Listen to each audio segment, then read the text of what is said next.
All right. Hi, everybody. It's good to see you guys here, right here at the beginning of the evening. Dark Druid, thanks for joining us on the playground. I'm Pixie Phoenix, variety streamer here on Twitch. Tonight is our live action role playing session for Vampire the Masquerade Philly by Night. I'm joined by my storyteller Knox, Skot, who plays Idaho, Zack, who plays Vic. I'm your Alice, and we're waiting for Martha to get here. She did let us know She's running just a few minutes late. So I just thought we'd kind of check in, see how everybody's doing. How's everybody's weekend? Oh, so Too exciting. short. It's so exciting. Full of so many always ideas. is. Too short.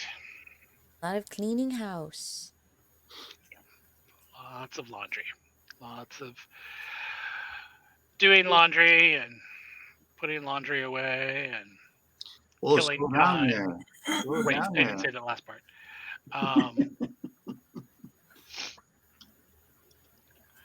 So much action. Yeah. Life has been. So, did I hear a rumor that they're trying to remake Interview with the Vampire? That rumor's kind of been around for a long time. The IP has changed hands a bunch of times, and then it was going to be a series. I kind of just tuned it out. You know, these days, unless you see a trailer, and sometimes even if you see a trailer and it gets shelved, like, till it happens, it hasn't happened.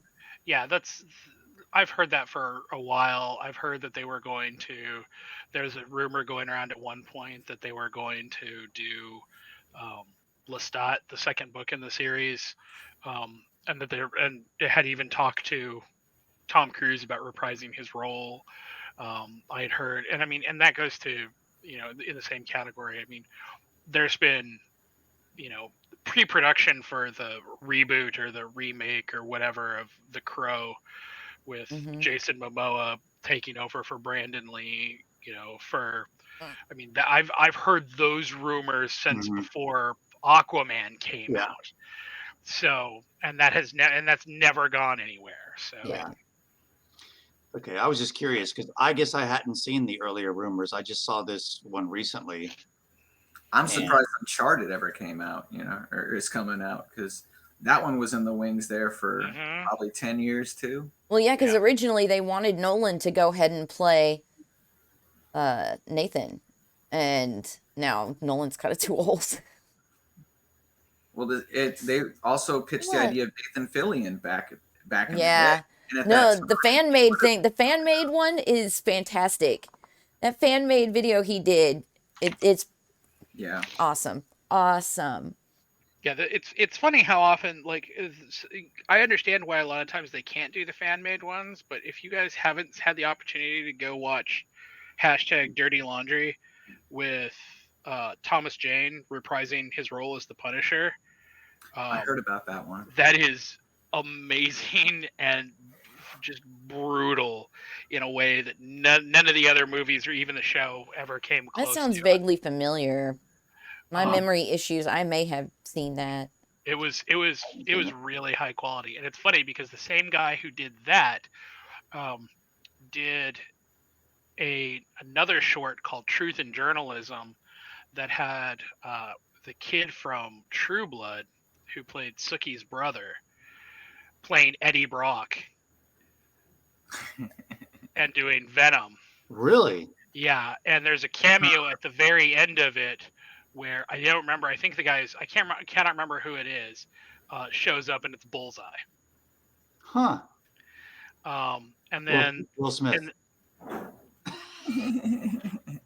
then that same guy. So this guy, I think his name's Avi. So I don't remember what his last name is. He does a lot of these like R-rated remakes. He did an R-rated remake or short for Power Rangers, which it's one of those things where I was too old for that. That just never caught me. But his R-rated version of the Power Rangers was like the most brutal, like hardcore. Like the Black Power Ranger is a former like athlete who is doing drugs and gets caught in his Jason. apartment and gets shot in the face, and like they show everything. Like it is the most bloody, Wow. like R-rated version of the Power Rangers, and I was just like, I would watch this. I would buy a ticket on day one, put this in a fucking theater. Damn. I'm there. Nice. Hmm. I like He that also kind of stuff. he also did the Mortal Kombat one that was Okay, like I've seen that. Oh, yep. We've it seen was that one. the one with Reptile Mm-hmm. and Johnny Cage. That was supposed to be his. They were going to turn that into a whole series, and that the web series that came out of that was garbage. But that Yeah. original trailer was still fucking just amazing. Yeah.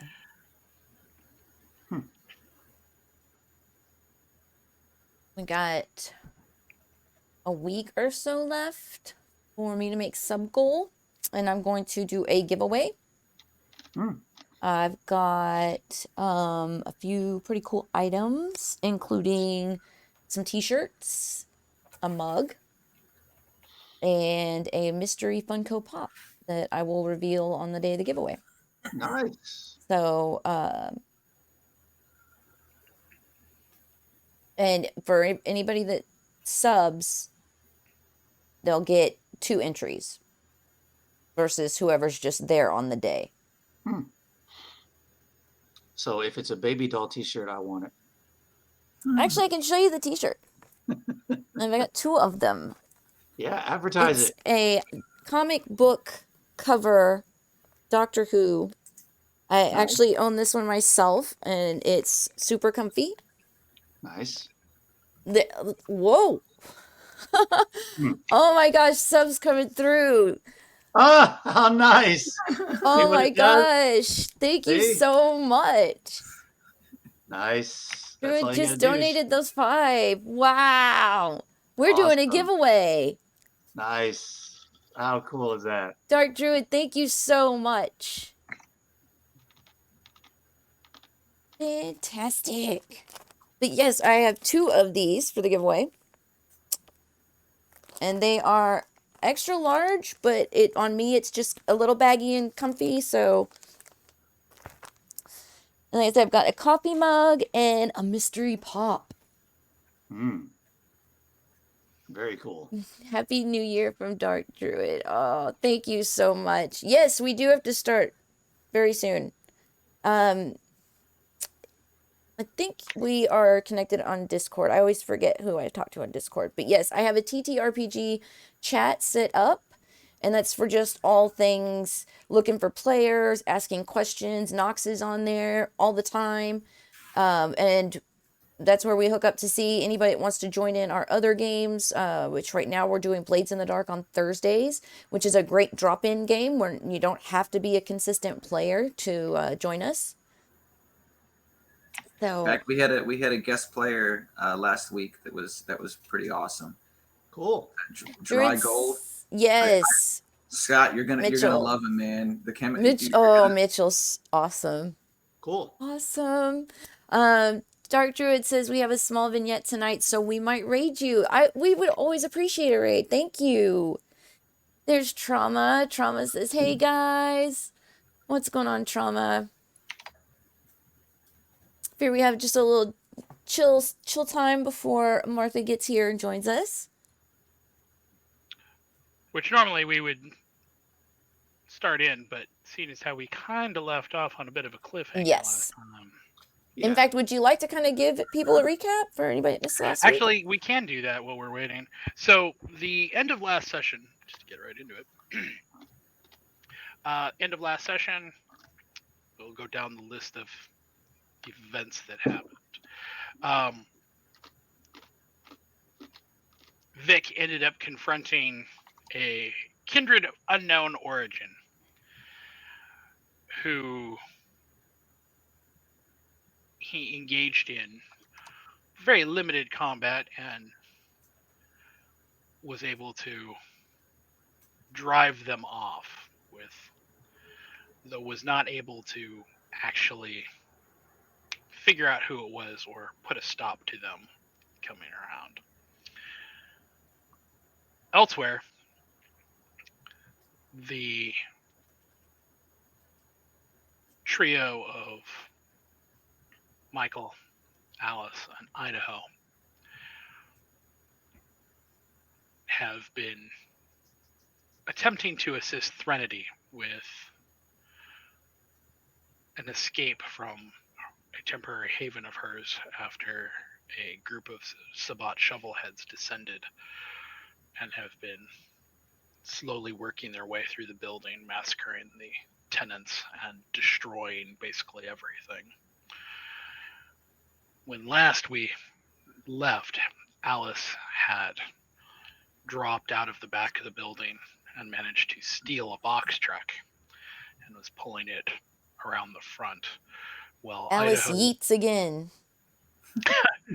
yeeted yourself. Yep. Well, Idaho and Threnody have cleared the rubble from the third floor doorway to prepare a run down the stairwell. And Michael had to take care of some unfortunate business before everyone departed. So that brings us up to where we will be starting tonight.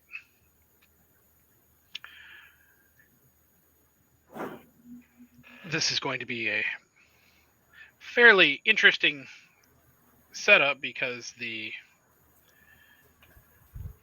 in addition to the fact that everybody is a little afraid, as most of the party has burned some, or if not most, of their willpower, they have Sabbat, who know roughly where they are, although perhaps not exactly where they are. Can I take a devil's bargain? You really don't want to do that tonight. Nice. You're also chasing or being chased by the sun. We can handle that. That's nothing. As it is getting to be very, very, very early. That's nothing. And Luckily, then, of I'm already at the apartment, so screw and you then of guys. course, there is that question about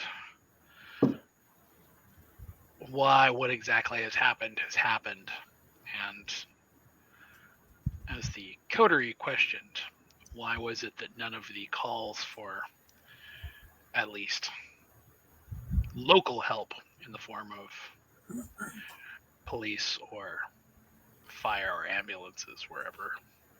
Why was that? Why did that not ever come through? Questions upon questions upon questions. I got my theories. Oh, I blame the Camarilla, even if it wasn't them. I got my theory that they've invaded the police force. Sure, I mean, that wouldn't surprise me at all. But part of it is they have to remain relatively secretive about it. You know, this seems like a really, really overt power play. Yeah. Hey, Martha. Yo. Looking so pretty. Perfect timing. Good, because Even I feel like crap. Aw. Well, the Aw. chat's been waiting on you. Trauma's like, hey, Martha. Sorry, guys. You feel like crap. Well, let's see if we can make you feel worse. Oh, If it makes you feel any better, at least, hopefully, you don't have the COVID. Oh, Because no, every I day just- this week, well, we've been I- finding out somebody we know has it. Oh yeah, same. Oh yeah, Ugh. same. No, but like I've been on the N95 mask since the get-go, so. And I have to isolate with like I have my elderly parents that I'm taking care of, so like for that it's just like limitations.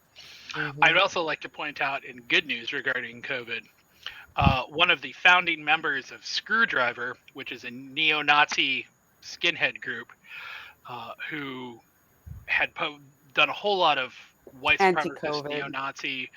He was also an anti-vaxxer, and he died in the last day or two. So from COVID. You know, One Yep. less, Nazi? one less Nazi scum to deal with. So yay, good.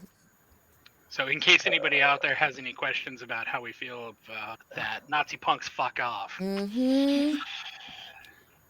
Go And choke on a dick and die. And on that note, welcome everybody to our Monday night Vampire the Masquerade 5th Edition Chronicle Philly by Night. Session 45, guys. Ooh. Crawling up there. Only a month to go. Middle-aged. I was going to say only a month to go before we hit our silver centennial.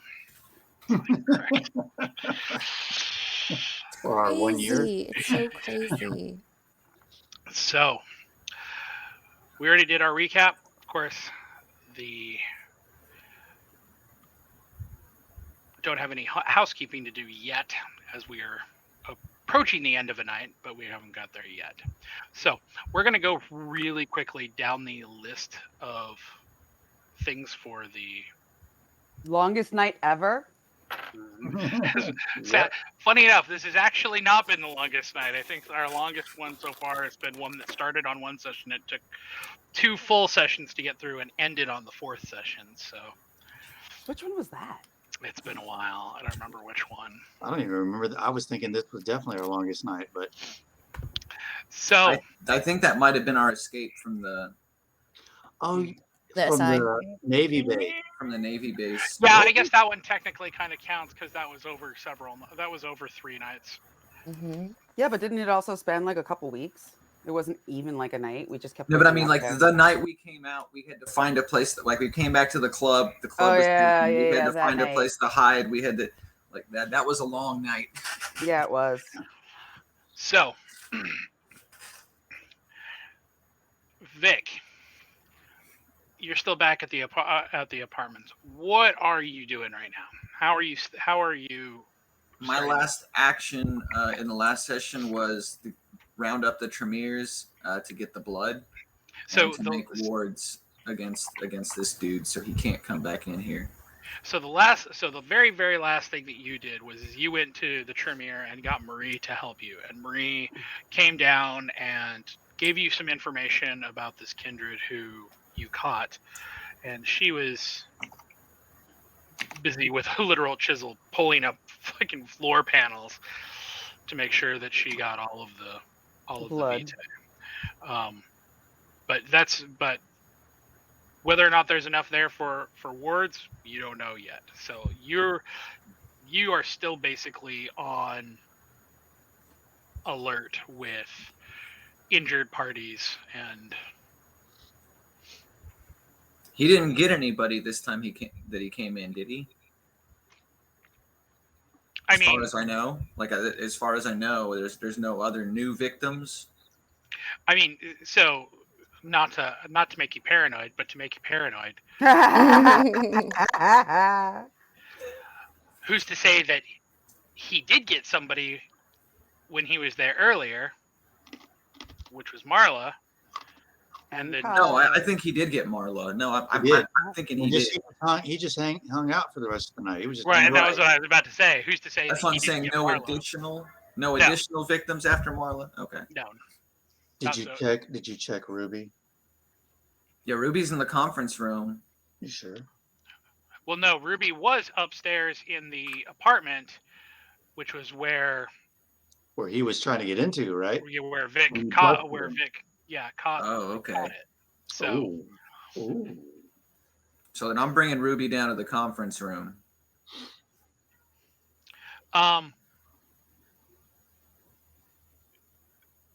She is very, very. So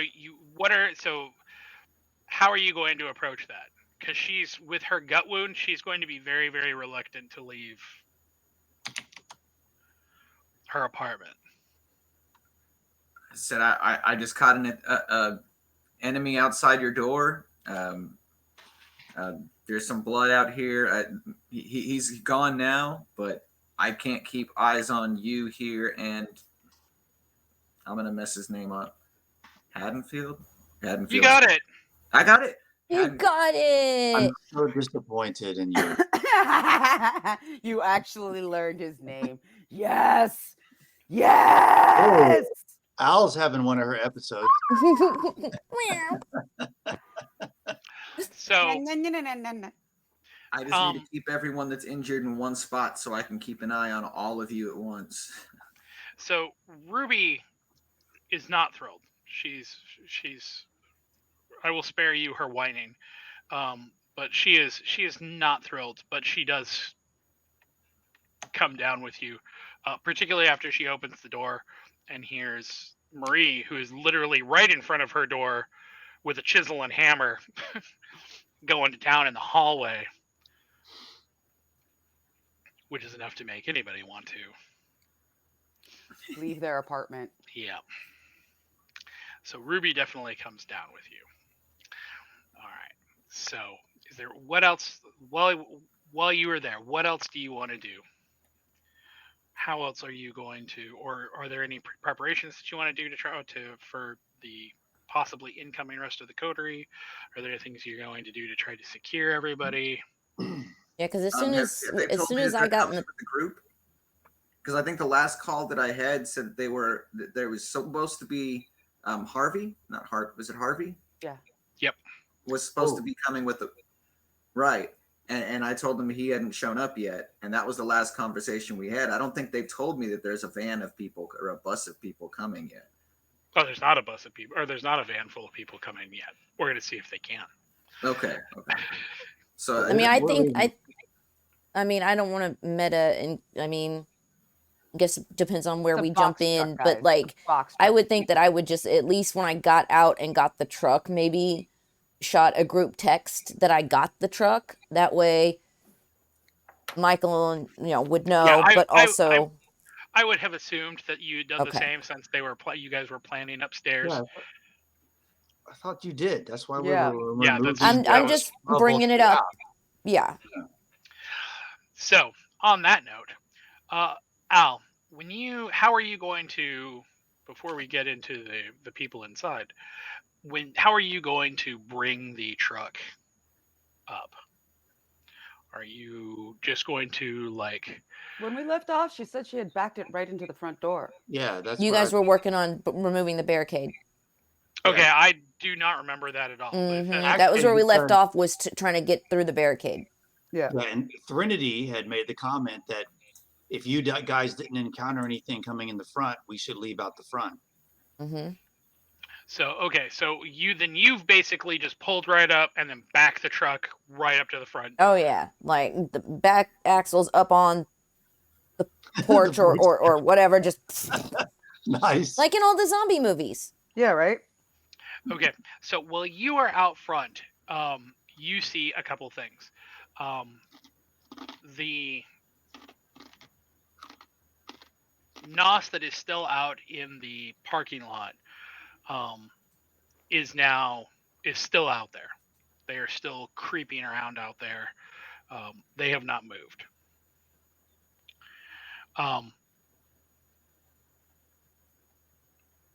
The other thing you see is as you pull the truck around the front, you do still see those two kindred that are lurking in the alleyway. Kill him. But they do not seem to either understand what you were doing, or certainly they have not caught on to what you were doing as of yet. So Al, what are you going to do here? So you're out front, you're basically by yourself. At this point, What I'll at least stay in the cab of the truck and message Michael, or maybe even just keep it as a group text so everybody knows what the hell's going on.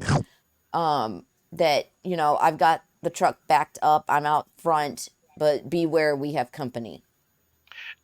So when you back the truck up, do you hop out of the cab? No, I and just run said to the I stay in the cab for now until I hear word from them. There's no sense in me getting out and exposing myself. Okay, so you're Clever leaving. girl. So you're leaving the back of the truck still closed. At least until I hear back with my my message. Okay.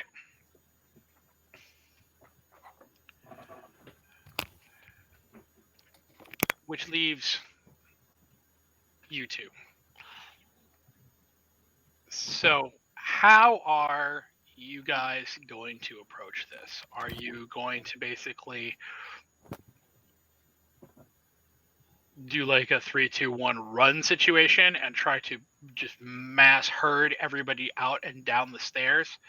Or are you going to attempt to creep as quietly as you possibly can? Or are you somebody going to try to create a distraction while one person does one of the other two? How are you guys going to approach this? D. I think wait, so is there any space on either side of the back of the box truck for me and Idaho to look out for people? Is there space between the actual corner of the box truck and the wall? Oh, so you're asking, does it cover the entire door? Yeah. Is there openings? Well, Al, how close did you get it? I mean, I said I mean, up it to the depends door, on but basically the back tires are up the steps and I'm trying to close the gap as much as possible. right. I mean, I I imagine there'd be a foot or so that you Right. could see. I would say that it's a set of double doors, so backing it up, the truck is not going to be able to. So you're not going to be able to back it right up to the door unless you're Right. willing to Right. start So the crashing. doors have to swing open. Yeah. Well, Yeah. and I was going to Door. say because there's also like a little Step. overhang Yeah, that's what I was over- wondering. over Yeah. the door, kind of like a marquee or something like that. That's not what Like it's that. called. Yeah, that's what I was asking. Is it one of those 1970s buildings where the entranceway is just a square box, or is it just a marquee? It's a little bit more like a little bit more of a marquee situation. So that way, Okay. so you still are going to have maybe a solid All right. 4 or 5 feet between the door and the. Okay. So, Idaho, do you, no, I'm gonna turn to Threnody and say, do you want to take lead with me, and we keep the 3 and 9 covered as many people bum rush in as possible? To Threnody. Threnody she's doing last minute checks on everybody, and you ask her, she kind of looks up, and there's a moment of blankness on her face, and she goes, "However you want to get them out," she says, "but I want to bring up the rear so I can make sure that everybody gets out." All right. You've got the rear. Idaho, you and me take point. Let's gather everybody at the front door as much as close and ready to go as possible. And once we're a nice tight group, we're gonna go. Me and Idaho are gonna cover the sides as people get into the truck. So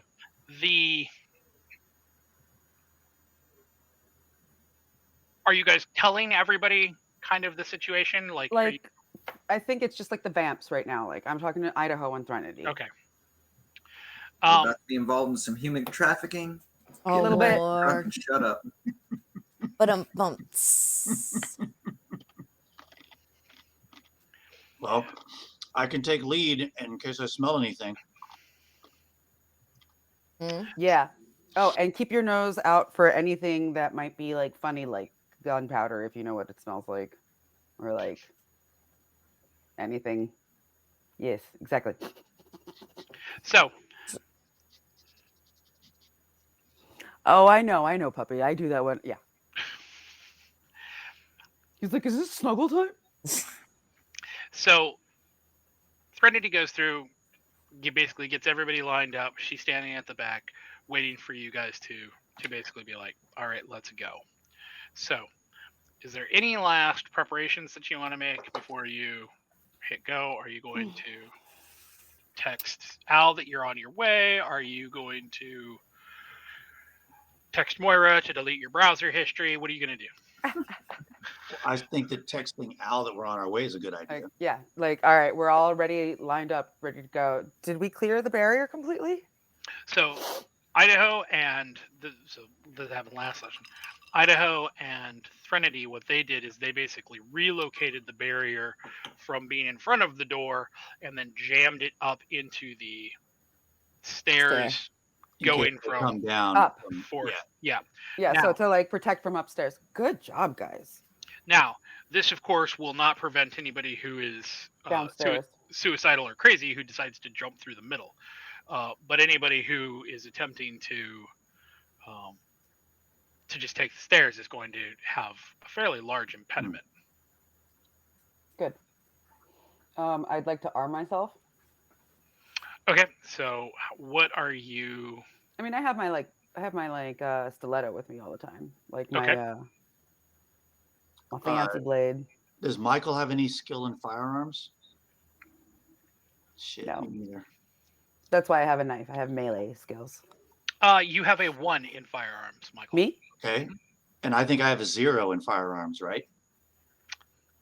You do indeed have a 0 in firearms. So I will hand I have Michael 2. my revolver that I got from that generous police officer.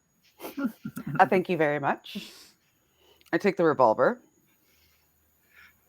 and check over one last time and do sense the unseen before I just start the countdown.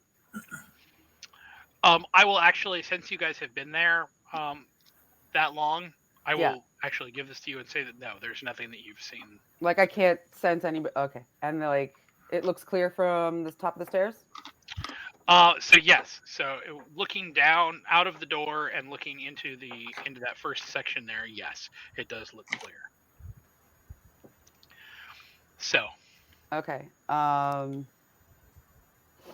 Actually, I have an idea. Idaho, do you want to like go on ahead and pop open the door? Or you can text me, you said you were texting me, you were coming Yeah, out. I'm I was texting. going to respond with, hit me up as soon as you're at the door. Because, I said, I have company out here and I don't fucking trust nobody. Right. Okay, I'm going to tell you that we are atop the stairs, ready to do the rush. Open the door, please. Okay. So All right, yeah, I go ahead and ready my gun into the, back of my pants for easy access and hop out the cab. That's what she said. Mm-hmm. I sure did. Usually that's what he said. Mm, I Everybody's go got both hands. ways. I go both ways. that's right. Hey, me too. Which means everybody's got fists. Anyways, Mhm. Hey. Yes. I want to add So- some points into Sparkle Fist when we get to Jesus Christ. So Al, so when they text you, do you run? Are you basically gonna hop out of the cab, go to the back, and then pop the back of the box truck? Yeah. Okay, so But I'm hugging the truck, I'm Stealth, quick movement. Quick movement. right. So you pop open the back of the box. You run to the back, throw the lock on it, open it up, and it's full. No, It's we full. checked it. We checked it before. She didn't check it. Mm-mm. What's it full of? I thought when Al like ran up to like jack it, she checked in the back. No. I don't remember that either. No. So it Must is have been not. one of those I thought it and didn't didn't. say it. Yeah. So the back of it is full of just furniture. It looks like people, like some tables, some couches. None of it looks particularly heavy. It's just bulky shit. Make a donut. Do a real quick donut. Leave the box open and just do a quick donut. It'll all slide out the back. Yes. We don't have time. Rolls Fuck the that. box truck. Right, while I roll it because my drive is 0. We were lucky to get here alive. We're vampires. Just empty the shit out and throw it to the Yeah, side. that's what I was gonna say. Just like I'll immediately, as soon as I realize what's going on, text you guys and be like, soon as you hit this door, we gotta haul some shit. And we could So- even use what's in there to barricade those guys in so they have a harder time even getting out. Make a hallway So in the door and the truck. when you guys start heading down. Oh, no. At this text, I wouldn't start heading down yet. I would have to like change the plan. I'd be like, I need the strongest and the fittest in the group, and we're gonna have to put a pause on this. Our box truck is not empty, and we need the strongest and fittest in the group to do a really quick dump. So out of that 20, you've got probably 4 or 5 guys who come to the front, and are like, okay, let's go. All right. So I'm gonna tell Threnody, you watch everybody here. Me and Idaho are gonna protect these guys as we empty. So, you guys head down the stairs. Idaho, the smell of blood on 2 as you guys run past is now strong enough that as you guys are running past, you notice that at least 2 of the guys who are heading down have a kind of moment where they stop and take a look through the doors going into the second floor, and they're kind of like, what the fuck is going on? Explanations later. Now is action. But it's stronger to me than it was when we went up. Mm-hmm. Is there anything nearby? Is there anything in the lobby by door 2, or are we just a clean stair lobby? So the stairs from lobby to 2 were clear. It was it was from 2 to 3 that there was originally some blockade that you guys cleared out. So Shit.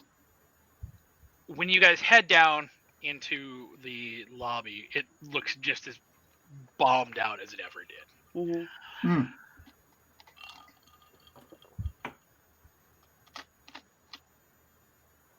What does bombed out mean? Like destroyed. They wrecked it when they came in. Yeah, they just completely trashed that. Detritus on the lobby to floor 2? Reason I'm asking is my thought process is if I smell more blood now on floor 2, that means some Sabat have been doing shit on floor 2. So if there's something handy, I will try to barricade the door. If not, I'm just going to keep going. There is, so you've got still some of the stuff that you guys kind of kicked out of the way and moved out of the way when you were going from 2 to 3. If you remember last time, there was some blocking there. You could grab something if you were so inclined and kind of put it over the door. I'll do that. See if there's anything to jam into the handles or push up against the door or whatever. Anything to slow them down. Yeah. Okay. So while you're doing that, Michael, you are leading the rest of this crew downstairs. Right. Al is standing there in the lobby. The back of the truck is open, and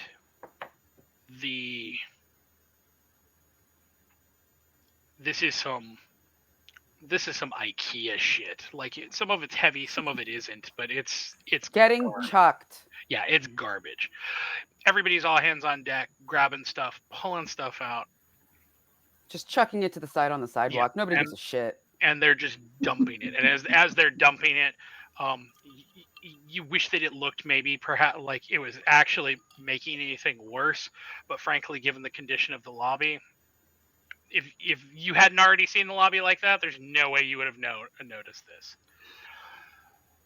So no RPGs in there? No. Sorry, Idaho. So, and would you really want an RPG with a gun skill of 0? Hell yeah. With no gun? I'll jump off the roof and, go to Armageddon. Throw it. Yeah. You need to pass it over. At least I got 2. This RPG, I'm going to use it like a baseball bat. Mm-hmm. So, it doesn't take between with everybody on hands and with 2 kindred helping, it takes less than 10 minutes total to get all of the stuff out of the back. The 4 guys basically all stand there and they're like, well, we're going to wait and start help these people into the back of the truck, and then we'll be, since we're basically the strongest of the group, we'll wait to get into the truck ourselves. Okay. And then I go, all right, Al, I'm leaving them with you. And I go up the stairs to get Idaho and start the charge. Tell everybody it's ready to go. So, Idaho, well, you've been blocking the stairway up on 2. You start to hear yelling above you. On 3? from Yep. 3, and people start running down. Okay. Game on. Yeah, let's go. So people are running past you as just a herd. Some people are hobbling, some people are walking. What are you doing? Well, I guess I'm going to assist their departure and kind of head back up to see, because I assume Trinity might need some assistance in the rear. Okay, so you're going to head back down with these people to get them out. No, I'm just like basically go, and then I'm going to head upstairs to see what's up with Trinity and the yelling. Okay, so after you've basically kind of done your version of a crosswalk, then you're going to head up. Michael, what are you doing? Because it's going to be very shortly thereafter that these people start running downstairs.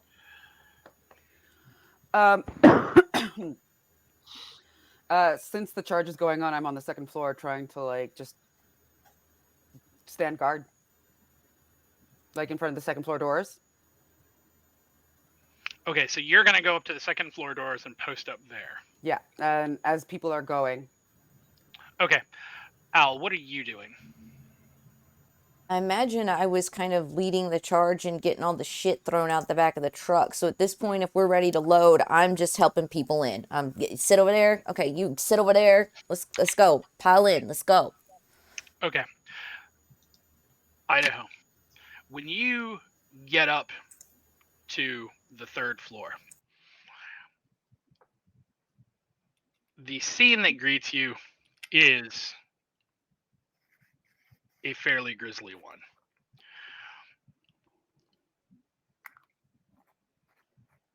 There is at least one kindred who you don't know what happened, but whatever happened to them hit them hard enough to basically shove them through one of the building supports. Good girl, Threnody. It isn't dead. It hasn't burned out of existence yet, but the bodily damage is so bad that you know from just seeing it that it is torpor is not far off, if not the final death.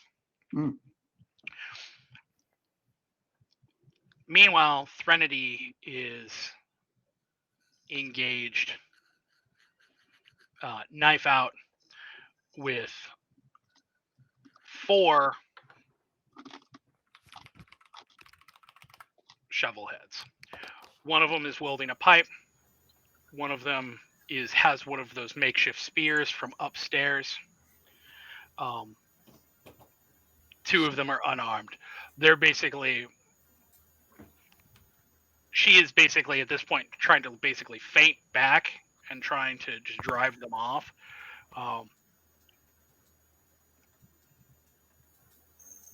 But they have numbers on her. She can't watch her, watch every angle. Get him. Get him. So didn't I rouse the blood when we started this whole thing? You did indeed rouse the blood for your strength. Yeah, and I can only rouse it one time, right? That is correct. You do have quite a few other tools at your available. Yeah, let's see. I'm gonna try to charm them. You can rouse the blood for other abilities. Hey, play on your strengths, right? Yeah, man. My strengths are animalism. I have 5 in freaking animalism. Aren't people animals? No. What was subsume the spirit? Subsume the spirit. That is, if I'm remembering correctly, that allows you to basically... The vampire can completely transfer its mind into the body of an animal. They can control the animal and use its senses freely, even during the day, should they manage to stay awake. While doing this, the vampire's body lies immobile as if in torpor.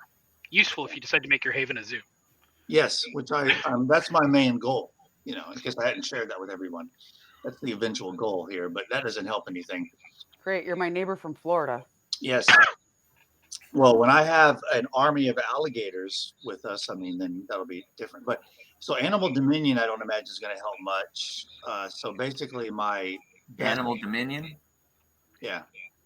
The power the vampire holds over beast is now great enough to command flocks and packs as if they were extension of their own body.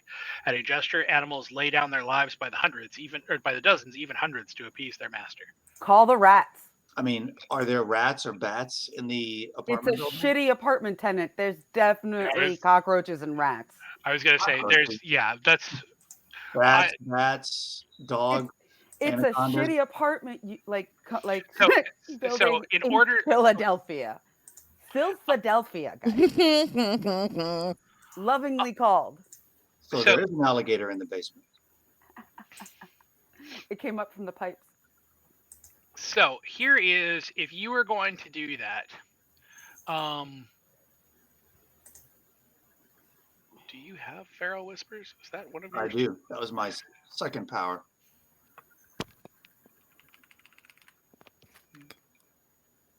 That is.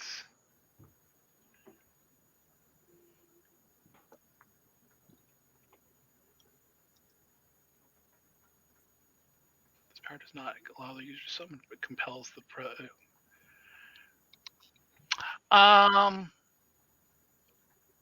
Man, I was absolutely sure that you had the ability to actually call on animals. I thought I did. Yeah. That's why I took all this stuff. Didn't I summon those bats to attack those dudes? And the in that one? rats. Yeah, I'm looking for which ability you had that does that. Just so basically I have to know if there are animals nearby or not.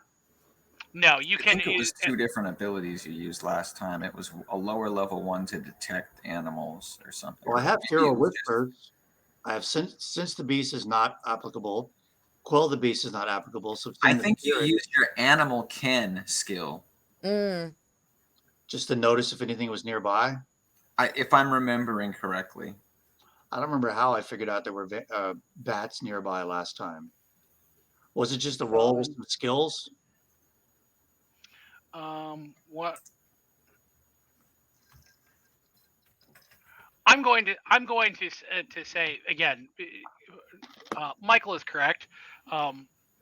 Particularly given the fact that there's a bunch of debris out, there is a bunch of frankly remains that are around. Rats are going to be nearby pretty easily to call upon. So I'm going to simply say that you can. This would be easily a point where you could draw them out.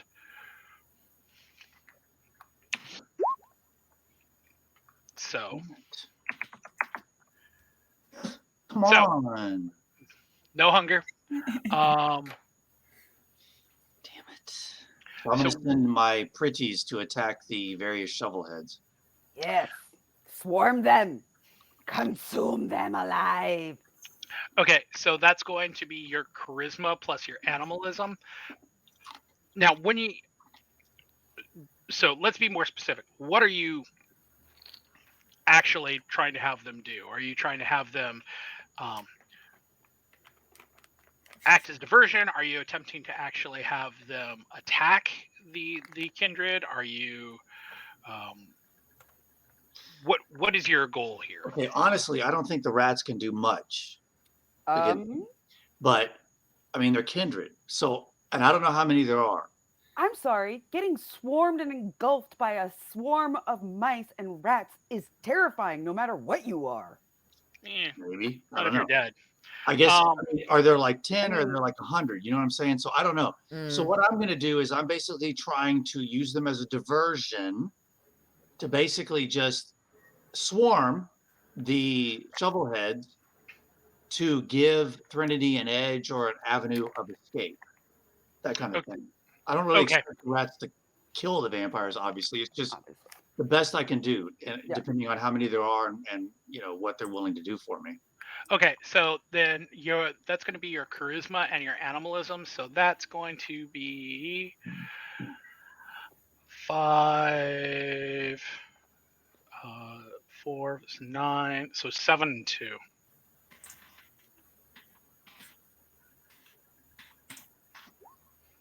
Ooh, that's not that great. Ooh, let's burn willpower. I want to burn willpower. You're gonna burn a Don't even tell me anything. I'm burning a willpower. He's like, you ain't even got to ask. Okay, 4 successes. So when you call them and summon them to do this, at first it is just a few of them. It is and individually they are, at least originally, like they don't, like they're coming up, they're biting at these things' ankles, they're attacking, jumping up and crawling on their knees, and at first they're almost beneath the notice of these shovelheads. They're still completely focused on Threnody. It's only when you can hear like a coming down the stairs from behind you, and it is like a small black, gray, and brown wave Oh that my god, that's awesome. comes down and runs between your legs, runs through, and just starts to swarm them. And at Nice. first, they're swatting at them. They're attempting to, to kick them off and continue their assault on Threnody. But at some point, the sheer, just massive creatures, because you have to think, your average city rat's going to weigh probably maybe a pound, maybe less. 5. There's no way a rat weighs 5 pounds. This is not New York. Pizza Rat looked like Are he you weighed 5 kidding me? pounds. Pizza Rat. I Ooh. see the rats I see in DC and Philly are fucking huge. It looks like a raccoon. These are not those rats. Fine. So 3 pounds. no, it's not a fucking small cat. So No, a small cat is 9 pounds. Okay, I have small cats. They are both 8, 9 pounds. They're I was tiny gonna little say, girls. somebody who Is has. that small? Yeah, they're small. I mean, the small cat I had for breakfast was only a quarter pounder. Oh. So I've seen what makes you laugh. Your booze mean nothing to me. but eventually with the wave, like even pounds that weigh a half pound, if you throw 500 of them at somebody, Yeah. that is just a huge mass. Yeah. Which allows 2 of them, the 2 that are empty-handed, after not long at all, they basically get completely cleared out. Like they're literally basically washed away like on a wave. The one with the pipe fares significantly better because he's just clearing them. Swinging like a scythe. Yeah, and he's just sweeping them away. But that's all he can do. Like he's basically being held off, which leaves Threnody one-on-one with this woman with a blade, and she is just watching the fight from where you are. She is a days-old kindred against Threnody, who is That won't take long. decades old.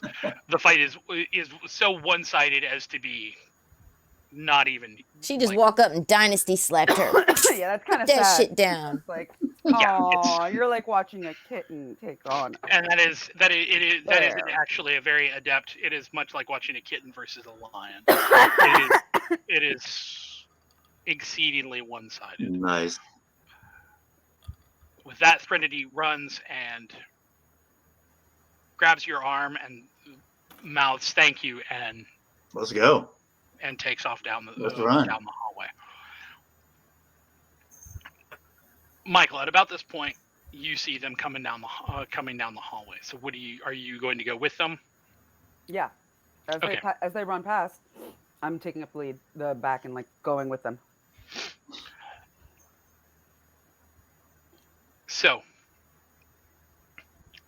they're going past, heading downstairs. Alice, you're helping these people in this truck. At this point, they're coming. They're getting on. Those 4 strong guys are getting in. So what are you doing? As soon as it's clear, I'm heading back to the cab. Okay. When you head to the cab, you can see that what you thought were 2 kindred is 3, and they are starting to walk down the side towards you. So how are you going to handle that? What are you going to do? Do I observe any traits on them that would tell me plan, or just are there, what kind of features am I looking at? They are all, two of them are kind of lanky, kind of graceful looking. One of them's kind of more big and bulky. They all look, not particularly stand out. They're wearing hoodies, they're wearing jeans, they're, wearing various band shirts and combat boots. They kind of just look like general toughs. Send word. They sound like anarchs to me. How close are they at this point as I'm making my way to the cab? You've got, say, we'll say 100 feet. Okay. They're not running towards you, but But I can tell that moving with they are heading purpose. right toward me. They're moving with purpose, aren't I they? go ahead and update the group chat, letting Michael and Idaho know that what was 2 has turned into 3. We have company out here. Should I see what they want? Should I ignore them? What do you want me to do at this point? You're muted. So wait, hold on. So this is what I want to ask, because like she's texting us as we're running down. Yeah, I was gonna say there's no way. You've got 3 people who are running at you. They're running down. No, there's no way. Okay, I wasn't sure how everything was lining up. No, that's we're fine. We're hauling ass now. So like, at if this you point, do nothing, we'll probably get there before they get to you. Well, is that the case? I want to ask. We drove there. Mm-hmm. Yeah. Okay. And you've got the truck. Who's got the keys? The Charger is also still there, isn't it? Mm-hmm. Let's not forget the Charger. Yeah. Who's got the keys? I would assume whoever drove it last. Whoever drove it. So Jesus, who drove? Did I drive? I didn't drive because I was in the hearse, and then I just jumped in as a passenger. Did Al drive? No, I think I would have drove then. No, you would have had to drive because you sent Harvey with the hearse from Noel's row house. Right. Yeah. So you would have been in the Charger with us. Yeah. Yeah. No, I said that. I said I didn't drive. That's what he said. I rode as a passenger. Okay, so I drove. All right. Upon like if you're ready to go and you see these people coming at you and the door in the back is closed, take off. Yeah, are all the people in the truck now? So all the people who are down there are in the truck. The back door is not closed because they're waiting for you guys. Yeah. Okay. Just go. All right. So if we can like run up and see that everybody's inside, we would just close the door and tell Al to go. Okay, so you guys are going to run up and yell at Al to go. Yeah. Okay, I'm gonna pull the truck and latch it, and hold on, everybody. I'm gonna try to play this both ways. If I have the time, I'm gonna go ahead, jump up in the cab, get the truck started, and roll up beside these 3, crack my window, and ask, "What the hell do you want?" Okay. Do it. Now do it. Do it. Awesome. So everybody should be safe. I have my gun in my lap. They try to pull anything. I mean, if they have a gun, they just shoot through the truck. Okay, so this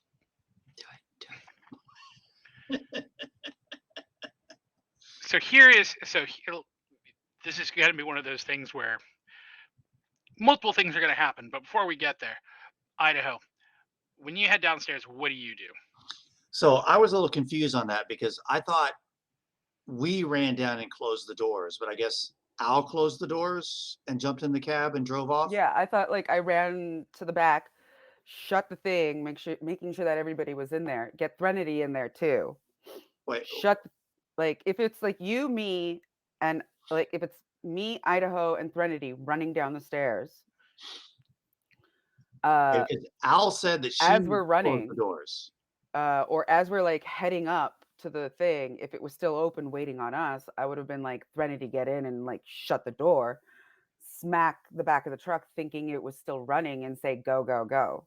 Okay, so I assumed that the truck was still running. Yeah, so did I. Okay, so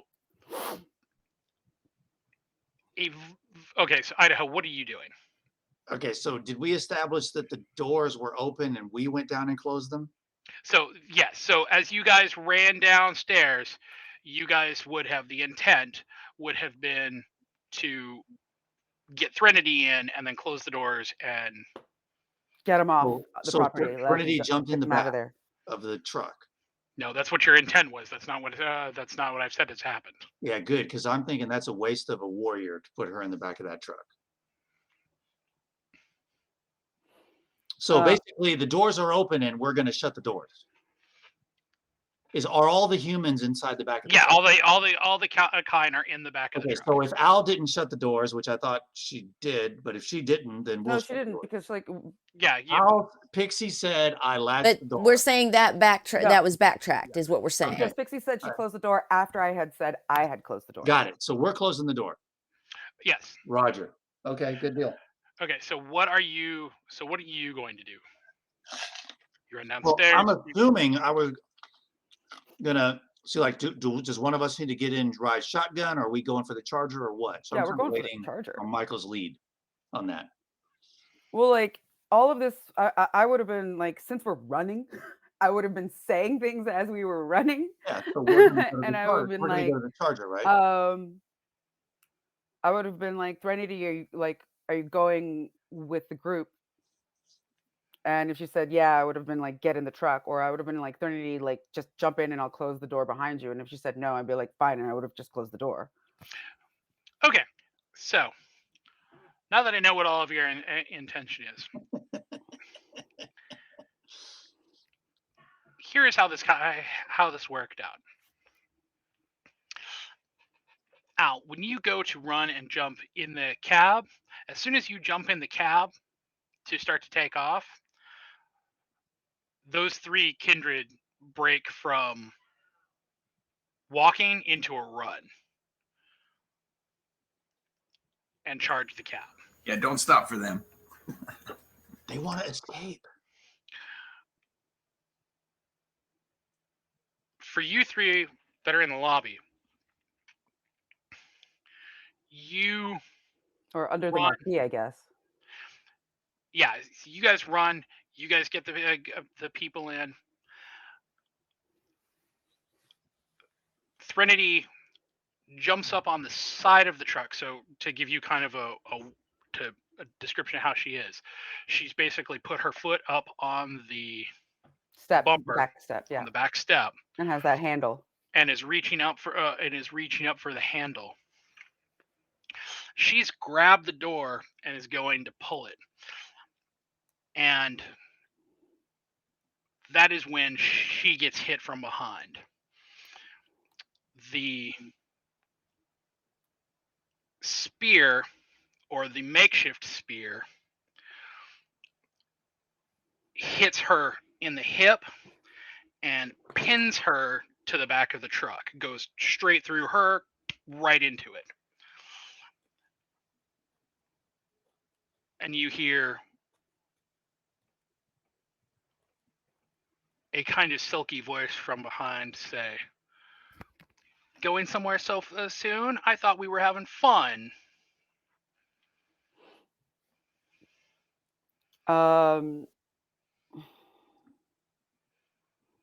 Like at that point I would like try and spin around and like, I mean, like, who pulls the spear? Who, like, since I have the gun, I would figure I would like confront the person. So when you turn around, this guy he looks like every kind of frat boy, muscle bound, wearing a shitty pop-up collar and his white shirt. He's got kind of a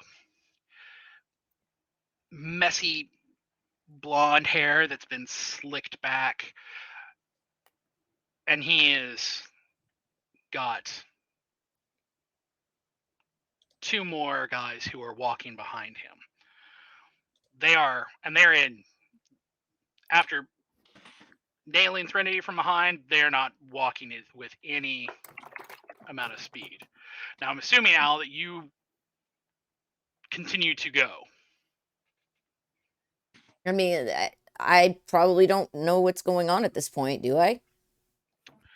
You would probably have heard something hit the back of the truck. You might have even felt it, but that, from where you are, that could have been anything from the there's conflict back there. Did they slam the back of the of the truck?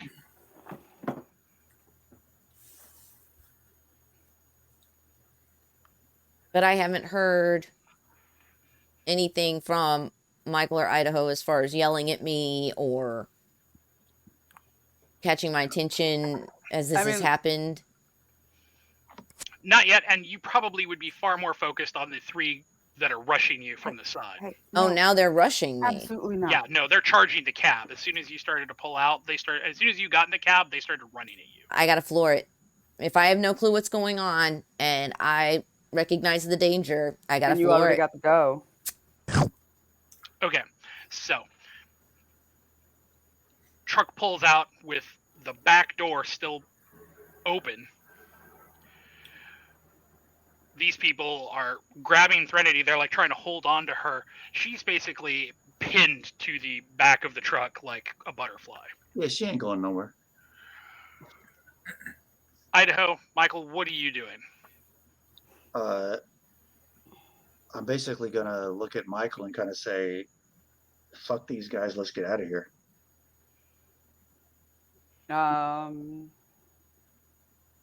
Yeah, agreed. I like basically once they're like coming up and like everybody's gone, I would have like is there anything like on top? On top of Like in the lobby of the staircase or anything that would be. I'm not understanding the question. All right, I'm just gonna shoot the gun and aim at their knees as much as I can. I'm gonna fire off all the bullets to like slow them down rather than like actually hurt them. Okay, so you're going to start opening fire. Idaho, what are you going to do? Are you opening fire at the Guys? spear wielding frat boys? Yeah, I'm. It's been a dream of mine. I'm going for the under the belt with a gun. Let me ask this real fast. Did the other three people that we don't know why they're there or what they're about, they started running for the truck? Correct. Al floored it and took off. What did those 3 people do when that happened? Did they try to chase the truck, or they just like, what the hell? I would say that's that is probably not information unless you turned around and started and headed outside. That's not information you would have available to. I thought.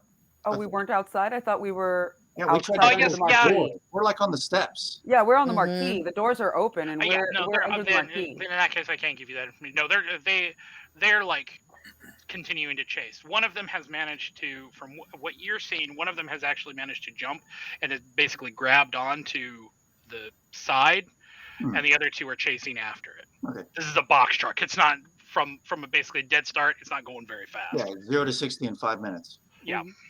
So, all right. So really, and you said the 3 frat guys were walking toward us, but they weren't like running or anything. No, they are walking with all of the self-confidence that mediocre wealthy boys have.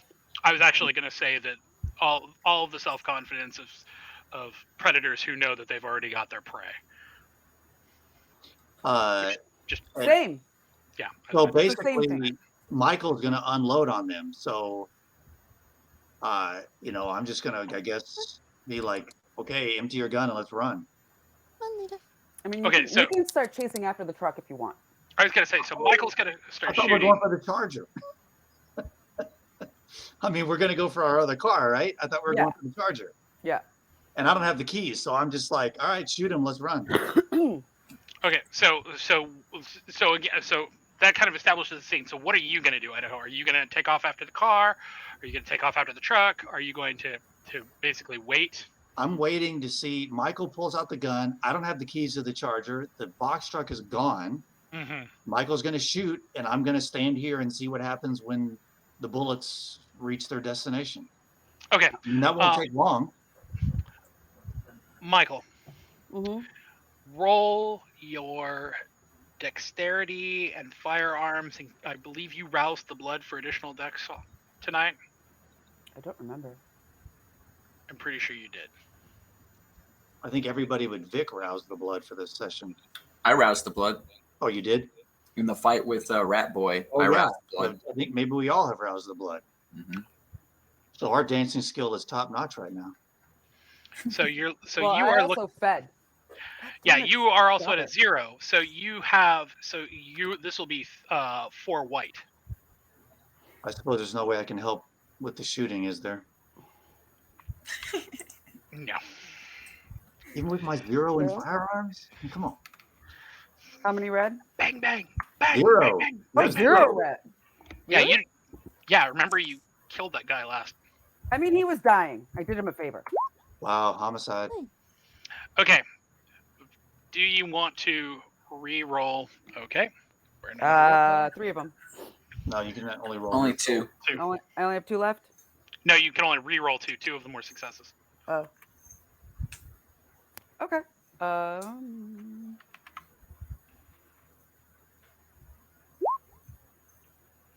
Okay. So and you said you were aiming for lower body shots, so kneecaps and whatnot. Yeah, I was going for kneecaps. Okay. The 2 that are behind, you're significantly a better shot at hitting long targets that are far away than close range, as the 2 that are behind take two shots each. The one that is on the left takes a shot basically in the kneecap and then in the thigh and drops to the ground, being like, "Fuck, I'm hit." The other one takes a shot in the neck and in the hip, which spins him like a top, sending him off. The other 2 shots in the revolver, however, go wide, and the primary frat boy doesn't even stop as he continues to walk towards you. I say move and run towards the Charger. Okay, so you 2 take off. Idaho, you're running. Michael, are you going to just run, or are you going to use your celerity? My blink? Is that So it? yeah. Yeah. No, I'm just gonna run. Okay. See, Daddy? So I need both of you to make a dex and athletics. Pretty girl. What a pretty girl. For I guess I'm not going to make it. Oh,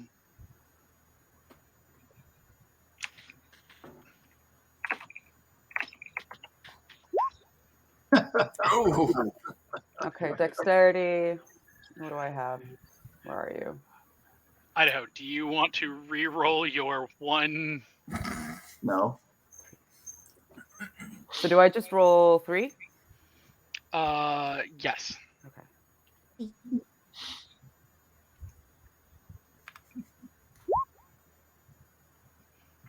Okay. So, Michael, you're running away. When you hit the parking lot, You beep the car, jump in. Idaho. Start rolling down the passenger window. As you are running towards the car, you 1 second.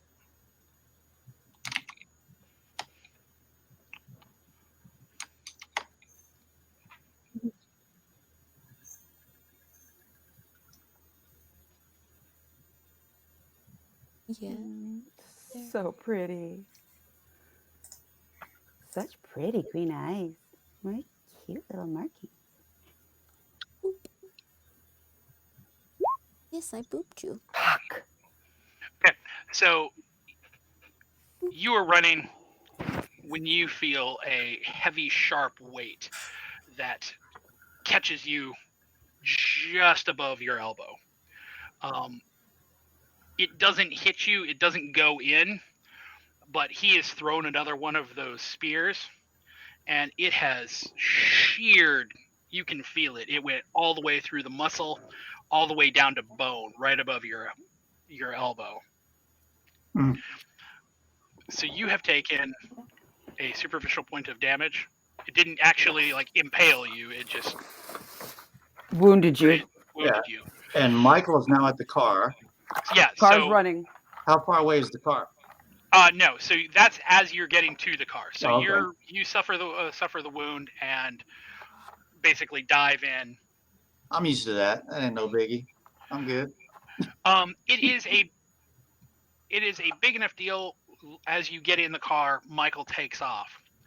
But looking down at it, you know that if you had to say do anything with that arm, it would probably be problematic.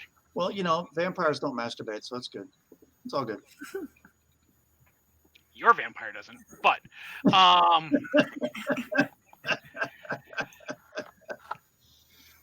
so Michael, you're driving off. As you're driving off, looking in the rear view, you see the blonde-haired vampire finally gets a thought in his head and runs, snatches up the spear off the ground again,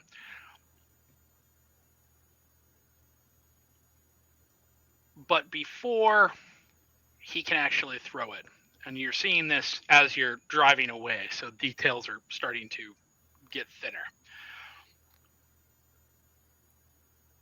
Something hits him multiple times. You can watch in the rear view as his body kind of contorts rapidly, and he hits the ground. Awesome. I told you those 3 people wanted help. They were our friends. One of them hanging on the truck. I was going to say, meanwhile, so you guys are taking off. Where are you headed?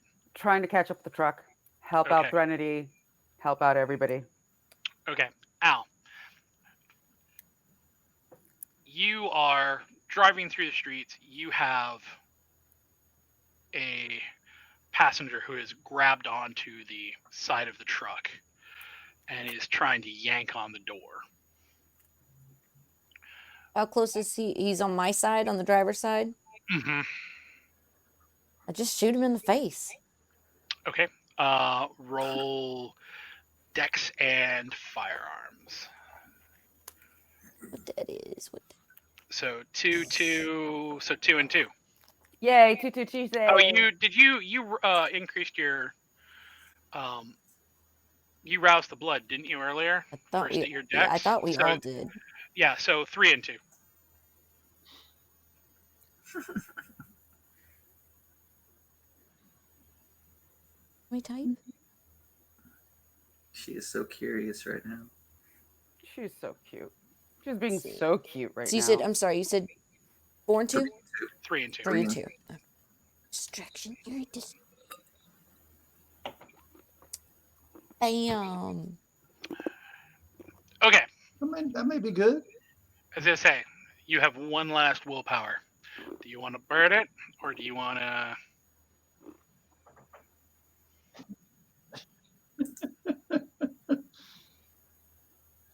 Is this the last? Like I lose this last one and then I'm fucked, or like I have this last one and then I can't like do anything else. So you have one last unsuperficially damaged willpower. So this is would be your last roll to re-roll through before you would start taking aggravated willpower damage. Desperate times, I guess. Okay, so re-roll 2. Ooh, white. What is aggravated willpower damage? Okay, so we'll answer that question in a moment. So you She's like, roll the no, window I want down. to be here. You roll the window down. You stick the gun through the window, put it to this guy's head. Any clever quip? This is your stop. Get away from her, you bitch! Oh my god. In honor of Threnody, you know. Or later, freeloader. You pull the trigger, and the bullet just goes right through the face. Dude drops right off and hits the ground. And as you're driving, looking in the rear view, you don't see them move again. Run him over, Michael. Turn around and run. No, We haven't Michael's passed following. Michael's following, so Oh, all Michael has that's to do is following. speed bump that bitch. Yeah. So Let's put him in the back and take him to the basement and save him like we always do. Oh my god. Fuck that. So at this save point- him. We strap him to the roof, but at this point, Alice, you're driving the truck. Mm-hmm. The back door is still open, with Threnody pinned Oh, Jesus. to the back of the truck. Are we being followed by any chance right now? Sorry. That you can see. As the charger bringing up the rear. Yeah, I mean, You didn't see anybody trying to follow you out of there. you jealous? So this is, of course, reasonably serious for a multitude of reasons, not the least of which is that your truck is going to stand out. Yeah, I think the like, you know, kind of first dark alleyway or kind of really crappily lit parking lot that we can pull into. We how would she know, regroup though? there. How would she know? Well, I was would gonna think say, at this point somebody would have been screaming. They would have been banging on the back of the. you would see in the Cab. side view mirror if Trinity's hanging off the door and the door's flapping open and closed. That's not how a box truck No. works. Well, and It I was rolls up. also I was also going to say, at this point, you guys are driving in the car behind them, so you could have texted. Yeah. Yeah, that's what I was wondering, because like if I could see it, I would have been like, pull over. I would have called and been like, pull over. Trinity's on the back. Okay, so Sounds like a plan. so where are you guys going to head? We'll say that you guys pull into a parking lot real quick and unpin Threnody and then throw her in the back, and then close it, which doesn't stop the giant amount of blood on the back of the truck, but whatever. So where are you guys headed now? Time is starting to run very, very short. Oh, back to the club. Back to the. The Oh apartment. no! Wreckers. Let's go to Wreckers. No, the cops were there. The cops Oh, were fuck, there. yeah. It's still a crime Fuck. scene. It's such a long night, guys. Back to the Apartment. club. Let's regroup. And you Apartment. Okay, Apartment. so on your way back to the beacon, as you guys pull in,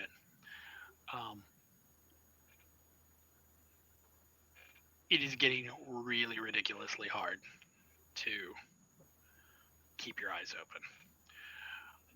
The dawn isn't here yet, but from where you are, you can definitely see the horizon is starting to glow, which means nothing good for Kindred. So,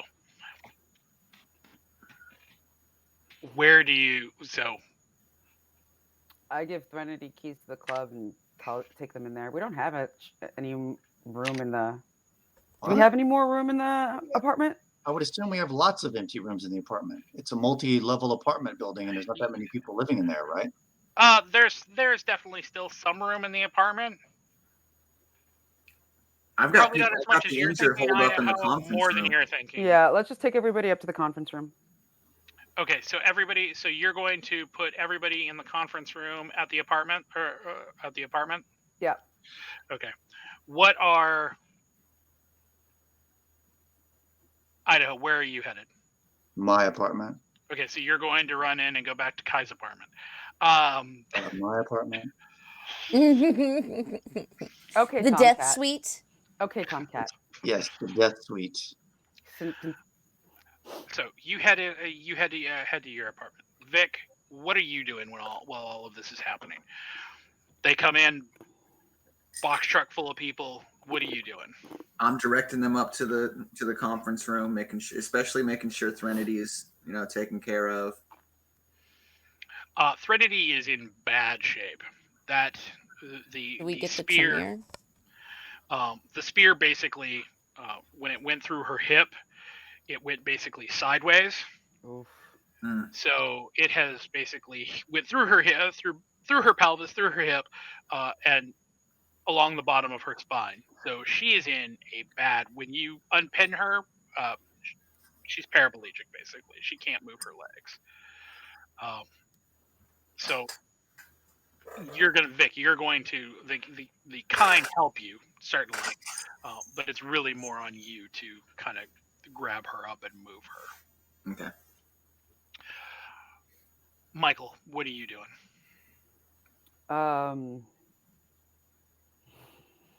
Contacting Moira and Clyde, letting them know about everything, asking them to get as many like pillows and blankets and people things as we can up there. Okay. Go out and buy extra things, try and see if we can figure out a second, like another location for ours as in our block area as possible. Okay. Al, what are you doing?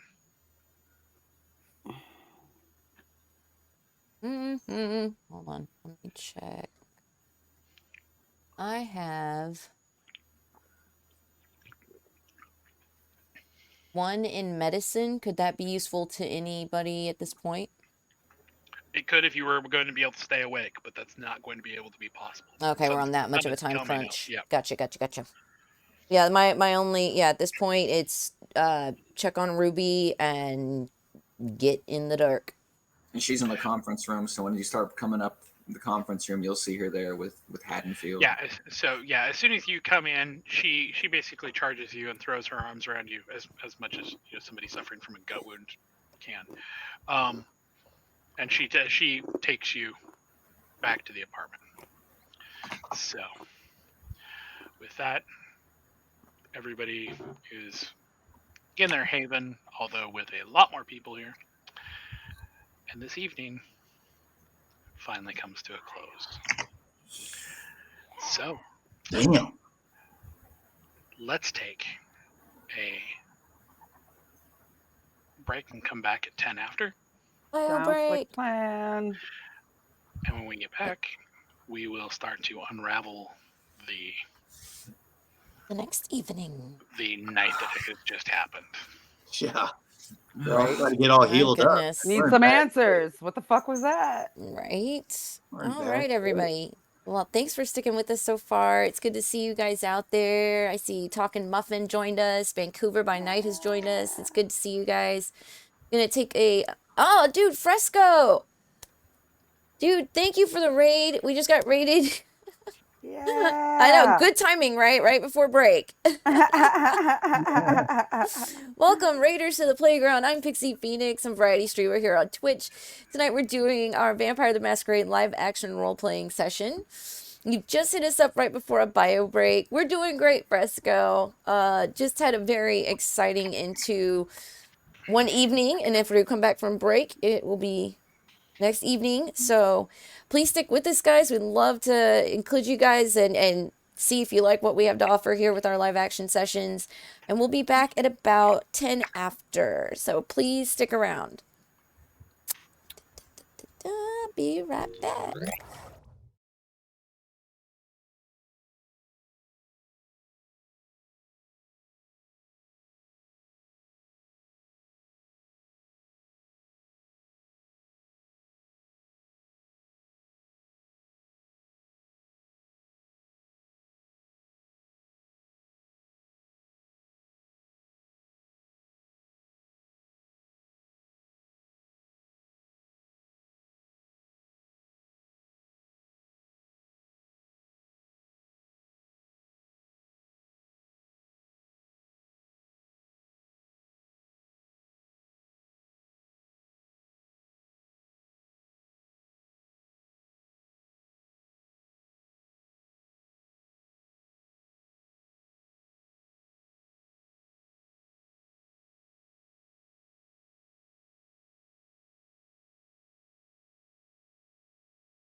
We are back. All New night, right. new chance. Thanks for the follow, Soul. Excited for the second game. Yeah. We're doing Vampire the Masquerade tonight. Thank you guys for joining us. Thursdays, we're doing Blades in the Dark. And we are in talks for a third role-playing session, the game called Mothership. So we haven't set up all the details yet, but know that is on the way. And yeah, thanks so much, you guys, for joining us. I hope you enjoy the content tonight. If you do, please consider a follow. And we shall get back to it. Knox, take it away. So, welcome back to our Vampire the Masquerade 5th Edition Chronicle Philip by Night. Where we left off was the end of the evening, with our coterie finally escaping from Serenity's temporary haven after having been mobbed by Sabbat shovelheads, and leaving with perhaps more questions than answers. So, it is the beginning of the night. So with that, it means time for some housekeeping. So everybody needs to make a rouse check.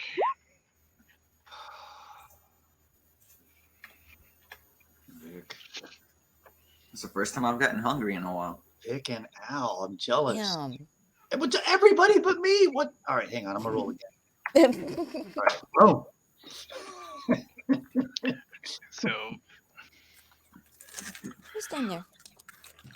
Vic's hunger went up.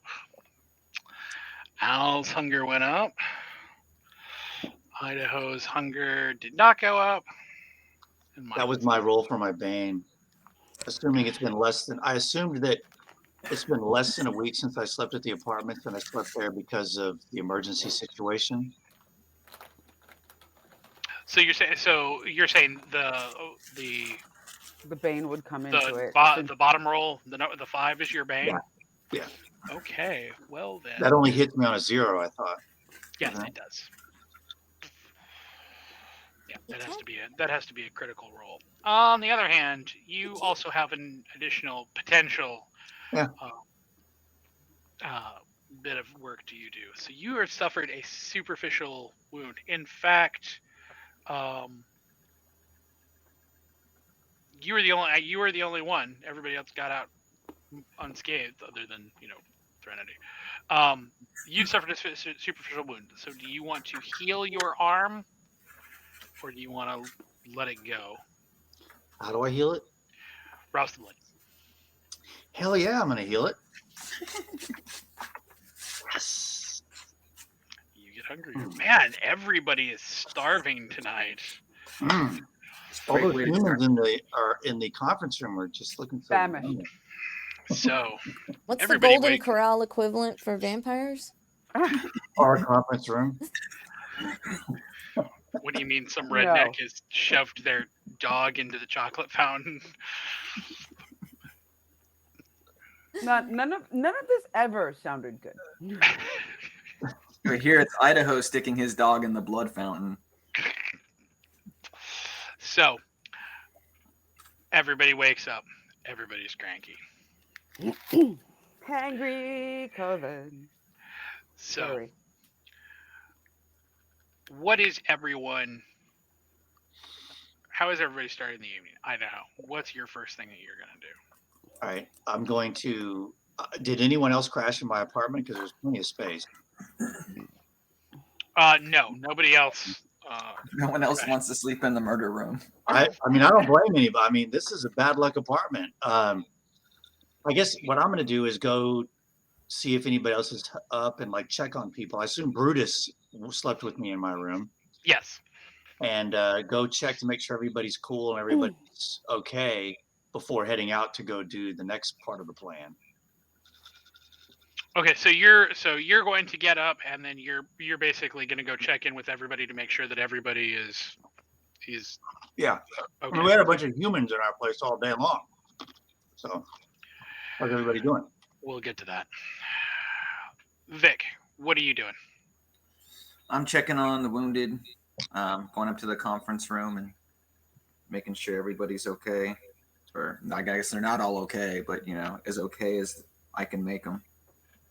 Haddonfield is definitely still suffering, but he is roused the blood and he has healed himself from at least one of his aggravated damage. So while he definitely looks perhaps a little peckish, he is, not still suffering from a gaping wound in his chest. Let's put it that way.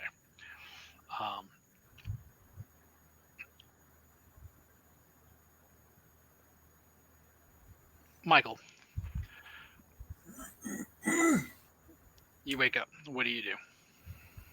Check my phone, see if I have any updates from like Moira or anybody about the going ons during the day.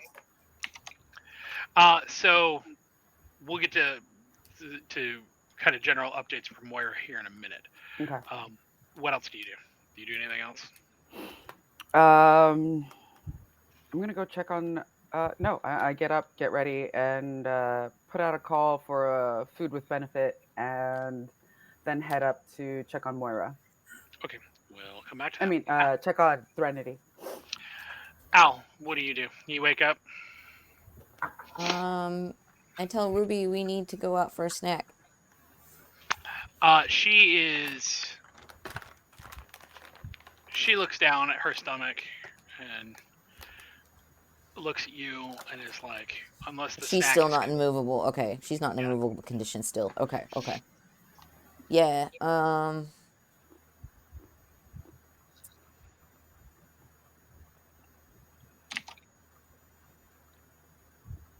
trying to think if I don't really have anybody I can call. Yeah, I guess I'll have to go hunting, especially if the club's not open. Okay, we're going to come back to that. So, during the day, you would find those who went to the conference room and would find that the kind have left. They are gone. Moira and the ghouls relocated them elsewhere, both because they didn't need to be, frankly, around a whole bunch of potentially very hungry kindred when they woke up. And also because, quite frankly, having seen the things that they've seen, they are all collectively a giant masquerade breach that is just waiting to be butchered. So Moira has sent them all. She has paid for a reasonably nice floor on a reasonably nice hotel.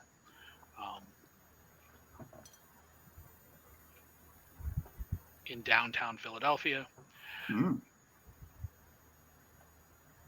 With the request basically being made that the entire floor be relegated to them, that she basically bought every single room on the floor,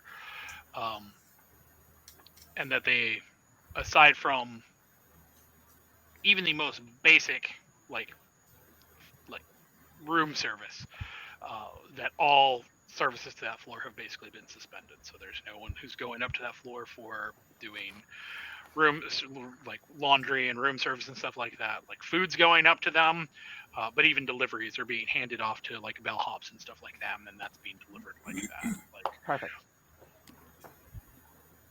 Threnody, on the other hand, is fine, and as people who can't walk tend to be fine. She is the damage.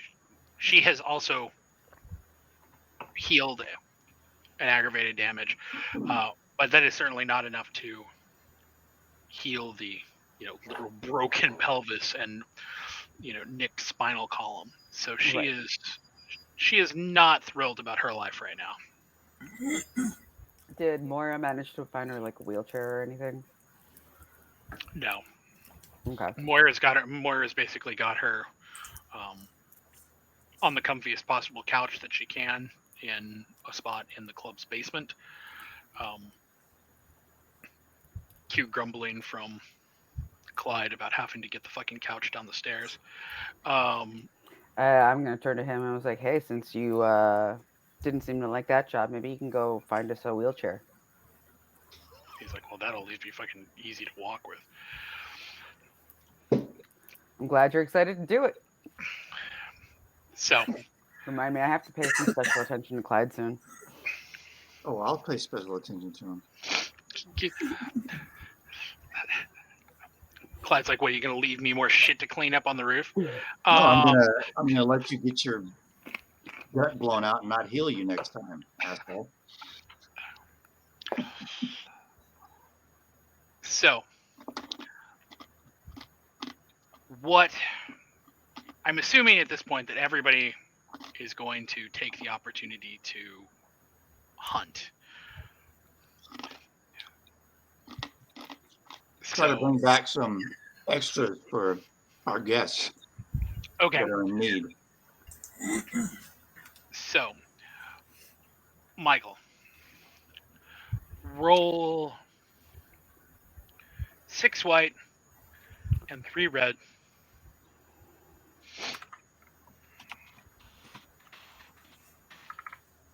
To see collectively how.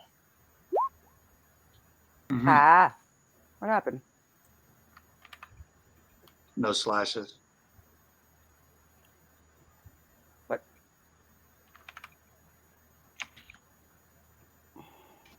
But that needed a You slash. said 1. Sorry, 6 and 6 3. white. Fuck. 6 and 3. Yeah, 6 and 3. It's not working. Do I need to reset the API again? You might. Probably. Yeah, because that does look Nope. like. Oh, Nope, I just did it. Oh, There it goes. Okay, so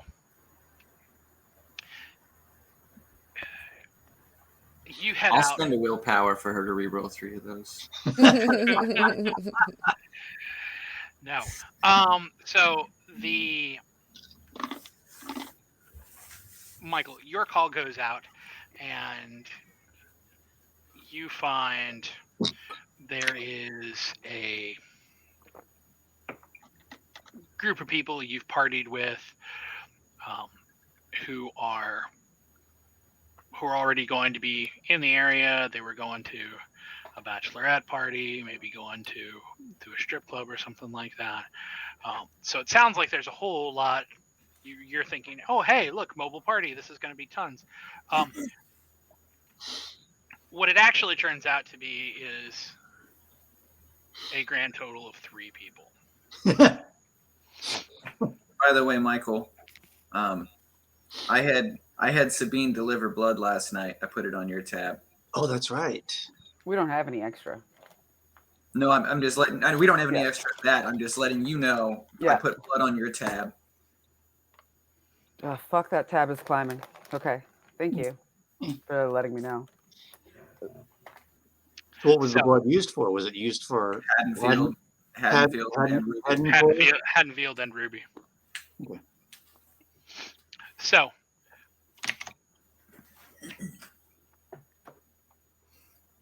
they are totally willing to hang out with you guys and party, but it does mean that there is not nearly enough to go around to feed all the hungry mouths. Can the rest of us not hunt?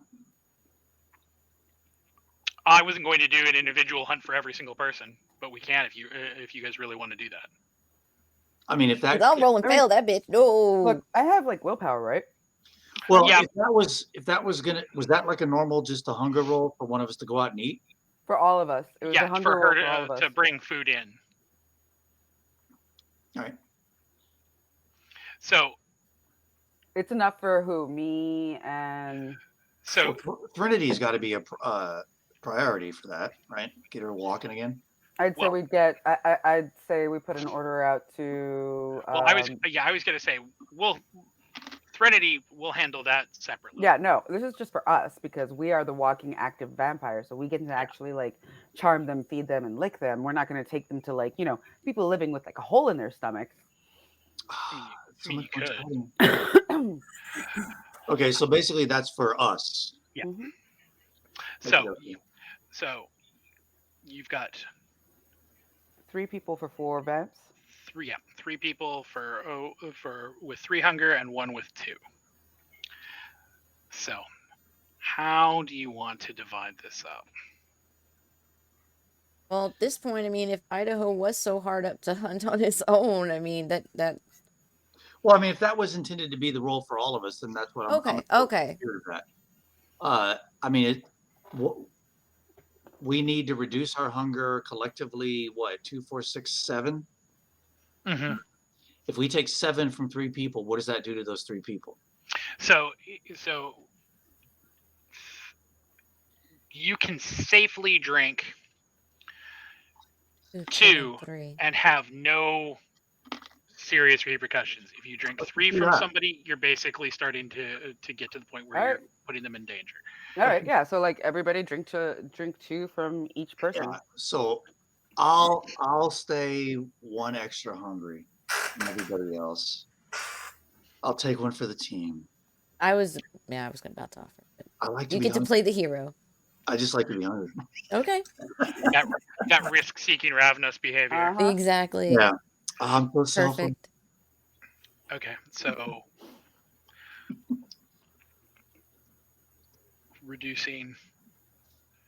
They are as they come in. They see the lot of you, and Michael turns on the charm. Idaho is, of course, kind of charming. It's okay. Al can make them think they had a great time Yeah. at the club. Al can be pouring drinks, making Yeah. cocktails. I'll get out the flashy thing. And the Light switch. by the time that they leave, they are drunk and have to be poured into a cab to be taken to their next place, but they have all had an exceedingly good time. Yay! And are none the wiser about what has really gone on. You mean our good time? So, with stomachs that are a little fuller, how are you going? What is your first order of business tonight? We still need to get this information out. We're still sitting on it. Did I ever hear back from Sonny? Can Haddonfield talk? Yeah, he can talk. To go down the list. No, you did not hear from Sonny. You also haven't heard from somebody else. Nawal. Nawal. Harvey was bringing. I don't know what happened to Harvey and my freaking car and Nawal's remain. I love how everything else is like secondary to my car. Where is my car? Yeah, fuck Harvey. I live in that fucking thing. I need a car. I'm Ravnos. I need a car. I mean, that's important. Yeah. We just need to splurge and get you that RV. Like, who took my coffin? So, Sonny was never able to get back in touch with you. There was another question. Whether Haddonfield can talk. Haddonfield can absolutely talk. Okay.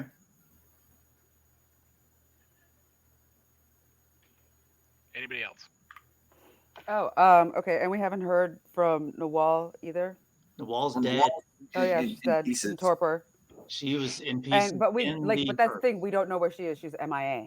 She's in the hearse, MIA, with the hearse and Harvey, MIA, all together. With the hearse, in the hearse, hearse. Yes, in my hearse. With He's not salty at all. No. It's like a salty. And she's in my hearse. Well, okay, I wake up a few nights with aggravated damage, and it's going to be bad for everybody. Yeah. So, yeah, it's going to start sucking to heal up. You didn't, by any chance, put a tracker on that thing, did you? Of course I didn't. Can we track Harvey's phone? I mean, did Maura put a tracker on the hearse? I didn't acquire it. She did. I mean, if Harvey has, I guess like one of our phones, I guess you could do a my iPhone thing. Now, Idaho would know this, is that the last time that he attempted to call Harvey, it went straight to voicemail. Mm-hmm. That's right. And Can't asshole you never still called me find back. the phone when it's off? He Can you didn't find have. my phone? Now I don't know anything about iPhones because I'm an adult and I have an Android. But Ooh. Mm. I have an Android too, but not for that reason. the so I have no idea about if you Your can sex bot does not count as an Android. Bingo. Yes. I was hoping somebody was going to get on that. The bingo card has been hit. Oh boy. look. Elon Musk told me it was going to be lifelike. And instead it walked into traffic. It I'd say ran that's off with pretty Harvey. What lifelike. the hell? Like That's every not other lifelike fucking it is. thing It that left he me. does. So Oh Lord. so what is everybody going to do? Well, I gotta get Ruby patched up. yeah, do we need to go try to... I mean, I realize we have to answer this huge mystery of what the I mean, hell we're is we're going definitely on. gonna have to put a call into Sabine's. So I'm gonna call Sabine and say thank Mhm. you for the emergency order. Can I get another one this time? Or, Okay. or rather than running up more tab, we can just go see if we can find some people to bring in. We've done that before too. Well, no, it's like for Vic and the people who are like, laying around hurt. Yeah, we've brought people in before to help people that were hurt. Yeah. So And Okay. call the Are you talking Tremere. about like calling the Tremere? No, I'm talking about like, let's go see Like if we can find victims. some more people Yeah. to bring in. But I to think help in their people that are hurt. in their unfortunate situation, if they are So damaged. damaged and wounded, then it's not gonna be an easy kill with it's not like us able-bodied party, drink, everybody's cool. Like What Like we need to Threnody do can't even walk. for future, we need to put a contact in the taxi cab industry, and they send all the drunk people our way. Okay, okay. Just to finish thinking it out real quick. Michael likes We that have- idea, writes it in his notes, that makes sure to take care of it tonight. We've done this before when we brought people in to help people that were basically in need. We have tools available to us.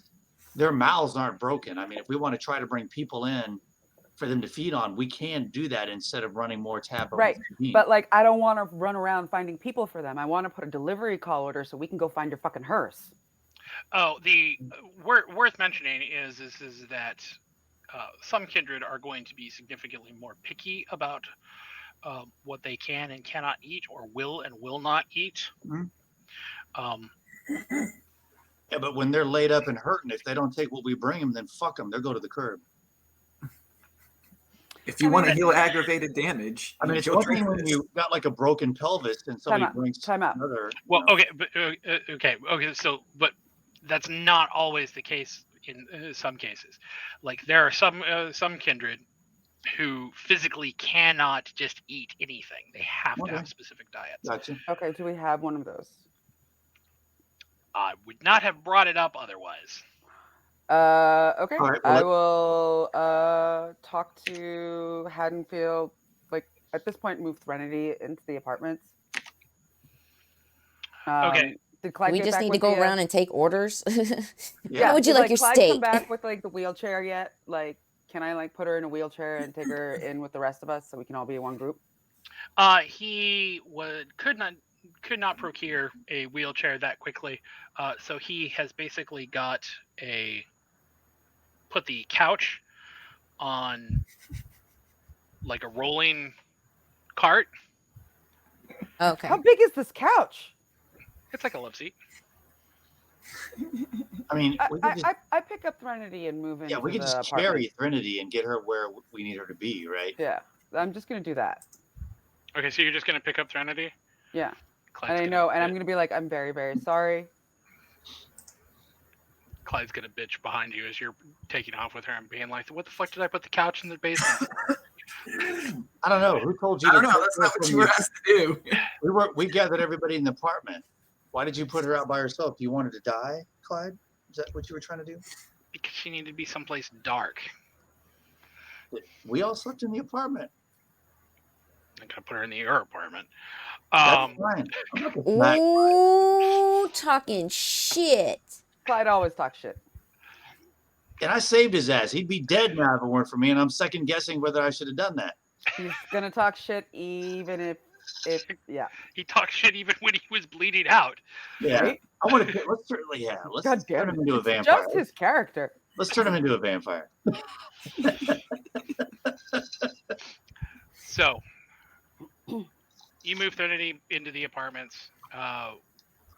Where are you basically recollecting all of the varying? Isn't Hadenfrigger Burger still in the conference room?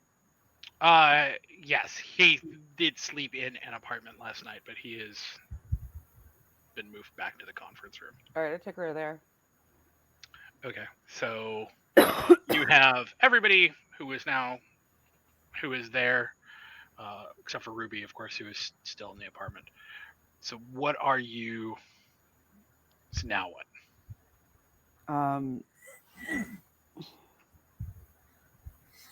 I really don't know any way to track my car. I mean, Al, could you want to call your police contact and maybe we can find out, number one, why the authorities were not responding to 911 calls, and does he know anything about a hearse that's been abandoned on the road or something? Yeah, write down the plate number for me, and I'll give him a Sure, call. yeah. It's 666. VMP 666. Totally subtle. VAMPIRE is the license plate. Okay, so Al, you're gonna call your contact at the cops. Yeah. Okay, so we'll handle that in a second. I'm gonna fill them in on Rat Dude. Oh yeah.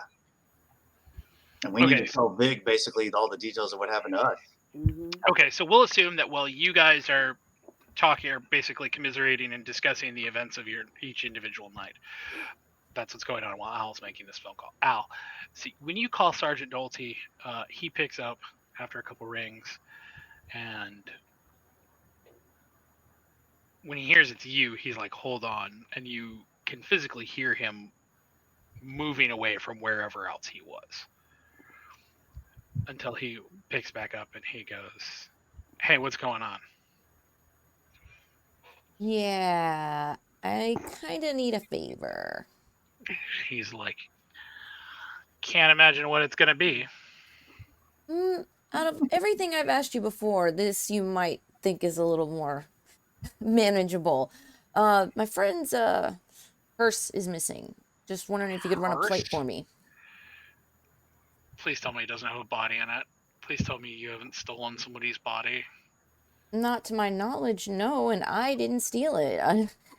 I wouldn't be calling you for help if I stole it and knew where it was, dude. Come on, give me a little credit. He's like, I did. He takes the plate number from you and runs it, and comes back after a couple minutes. Hasn't gotten picked up, at least not by us. Okay. Well, thank you. I do appreciate it. Quick question as well. I kind of got into a run-in last night. I won't bother you with all the details, but 911 was called and none of your boys showed up. He goes, some kind of police strike last night? He goes, he says, 1 second. And you hear him walk, you hear a door open, and you can kind of hear people milling around in the background like he's walked outside. He goes, we got the word from on high that we were not to, no one was to be dispatched to a very particular set of blocks. On high. Yep, that's it. ¿Qué importa? He said they didn't tell us what was going on. They said it was going In to be in this moment, I go ahead and put him on speakerphone very quietly. I get everybody to like, shh, and I'm putting him on speaker. He said they didn't tell us what was going on or tell us why. Among a couple of the officers here, we got literally every single one of us got a different explanation for why we weren't allowed in that area. We were told that there was demolitions going on. We were told that there was another group, that there was some sort of terrorist threat that was being taken care of by Homeland Security, and they didn't want any local PD in the area. We were told that the FBI was conducting some sort of raid, and they didn't want any local in there. Every single one of us who asked any sort of questions got a completely different answer from those up the chain. How far up the chain does this seem to go, man? The dumbass chain. He goes, I can't. He says, I don't know how far up this went. He said, but I can tell you that that there is a bit of a stir, at least around here, because every single person who's asked any sort of questions has gotten either two answers. One that makes no sense and is basically like somebody pulled it straight out of their fucking ass, and two, the other answer was shut the fuck up and stop asking questions. Random question, but there seem to be a lot of weird new hires around the station. He goes, no, if anything, we're running a little short-handed. Vic will apply. Okay. Yeah, that is certainly concerning. I do appreciate your help. I mean, how high up? Even no information is some information, so I appreciate it. I mouth to Al, like I wave my hands and I'm like, she asked. I already asked. How high up it goes? He says he doesn't know. Yeah, he doesn't know, but he says one thing I can tell you. He says a couple plainclothes officers who, depending on their version of the story, either didn't get the message or decided to ignore the memo, decided to head down into that part of town. And we found their cop car. Where? Near where one of them got shot in the face? Outside of, well... We're not talking Idaho. We're not talking. I would never say that. That was a joke. You're getting me worried, man. You're getting me worried. He said, outside of a building that looked like fucking a riot happened in. Yes. Is there body cam footage? Nice. Plainclothes, man. Plainclothes, I wouldn't imagine so. Plainclothes. On their car. Like no, their car that's the car Ruby stole. No, Ruby. Is it? I'm thinking. Well, that's why I asked where it was found, The building, or if it was found. Were attacking. All They right. were at the building where we were. So He says, he's like, so. He says, I don't know what happened. He says, frankly, nobody around here wants to know what happened. Seems like Everybody it would just got open up more questions than answers. He says, I don't know what's going on. He said, everybody got the call to stay out of the area. Those of us who stayed out of the area are still getting a check on Friday. Those of us who decided to not get the message and stay on board with everybody else, he says they're currently MIA. All right. Well, damn. Sounds like things are really fucked up around there. I wish I knew what to say. I mean, ask about surveillance video or if there's anything been collected. Well, wouldn't that kind of be... I'm trying to play it sly here. Asking too many prying questions is going to pique more interest than get answers. Sorry, yeah. He's not gonna. He's outside. And again, I'm siding with they were in plain clothes. I mean, if you've ever seen a body cam and the harness and the shit that goes on a cop's also, like, uniform, cop cars, like even undercover cop cars will have a camera. He won't have any of that shit. Nah, If that because the shit car was exists, he fucked up will beyond not have it. belief. He's outside the conspiracy. He's not part of the. I'm not assuming that the car Ruby stole was the cop's car in front of the building. Yeah, no, that was completely different cop car. That was from a completely Okay. different Oh, building. okay. I'm not I was either. getting I'm a cross wire thinking there. that the Okay, cop's cool. car was either like The guy it looked blew like his face unmarked off.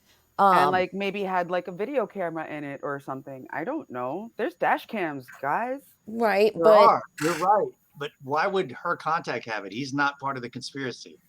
Like they found their car. Did they find anything else? I don't know. okay. That was all I would like, say, I would say. You said some people wandered in anyway, and you know, I'm probably gonna get reprimanded. Anything else go missing? Yeah, they did. They're I said anything else, dude. I'm taking your word for it that these guys, you know, no, MIA. he says there's not gonna be reprimands. He's like, we're gonna at this point we're treating this at least internally as if somebody went out and killed a couple cops. He's like, we don't have any firm evidence of that as of yet. There's no damage to the car, as last I heard. But whatever they walked into, they didn't walk out of. Damn. Or maybe they did. Maybe the two of them decided to. You thinking maybe it's some kind of, I don't know, gang warfare? Because who the fuck knows? Streets have gotten bad at night. Yeah, I believe that. Well, all right, man. If you manage to hear something about a hearse, let me know. I'd appreciate it. My friend's kind of worried about his car. He says, well, I'm not in the habit of doling out free advice, but here's some free advice for you. It says, when the sun goes down, he says, these are the streets vaguely that we were told to stay away from. He goes, I would recommend you follow the same. And he gives you a set of cross blocks. Funny enough, Threnodi's Haven is basically in the center. I appreciate the heads up. I mean, I don't really hang on that side of town anyway, but I'll definitely keep my eyes peeled if I'm happen to have to roll through. But yeah, I appreciate everything. He goes, take care of yourself. You too, man. Meanwhile, Vic, you've told them everything that happened. So what are... Threnody is highly interested in your adventure, Vic. And Haddonfield is keenly interested in hearing every detail that he can wring out of you guys about the situation that happened at Threnodi's Haven. Okay. Yeah, I'd be willing to. I'm forthcoming with all the information. In fact, need to go get the Tremere and see if she's made any progress on the wards. When you go up, I'll just kind of cut that one real close. When you go up, Jean-Baptiste answers the door, and he basically says, Maria's made very, very little progress with your mystery assailant. Currently, she is primarily focused on attempting to divine what viruses or diseases that he is carrying. As that is, if they are particularly rare, he says that is a remarkably sloppy way of tracking kindred like this. He says, but frankly, she is working with half a mind as we are all still looking for Adelaide. At this point, with my point in medicine, would I be of any help with any victims? Seeing as how all of the kindred victims that you have, there's not really much that can be done. They need to have time Alright. to heal, and since you can only roll once a day to heal an aggravated wound, those who are suffering multiple of them, that just takes time. But I could off the bat attempt for one. If you were going to, frankly, if you were going to attempt to help anybody, it would be Ruby. That's what I'm Because saying. Ruby is still kind of human. Okay. Okay. I will say roll your intelligence and medicine.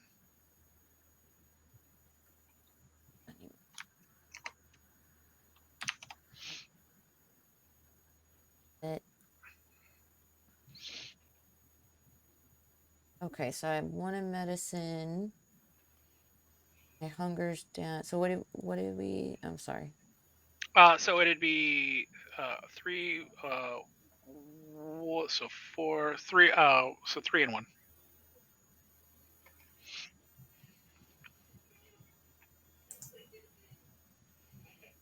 Pete, don't fail me now. Oh,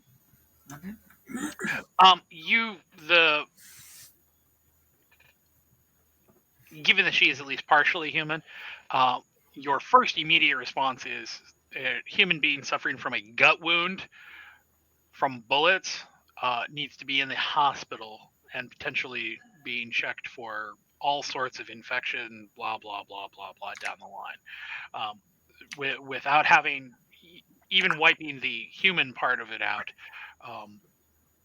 without actually just resorting to straight up hospital admittance, there's probably not much that can be done.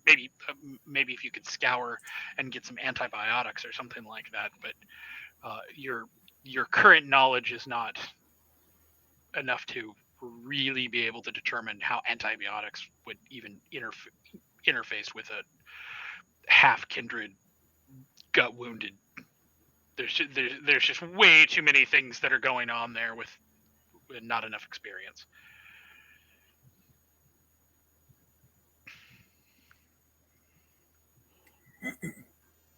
so it sounds like there's not a lot we can do for Trinity or Well, no. Haddonfield. Well, like Haddonfield just listened to the call. Once Alice went down to go check on Ruby, I would have turned to Haddonfield and threatened to be like, "We need to get you some food. We're thinking putting an order in from Guilt." Sabine. When you say that, both of them kind of are like, Trinity is like, she's no offense. She's like, that's not how I prefer to roll. She's like, I'm not sure how I'm gonna do this, but she's like, but I'm not gonna just take blood from the unwilling.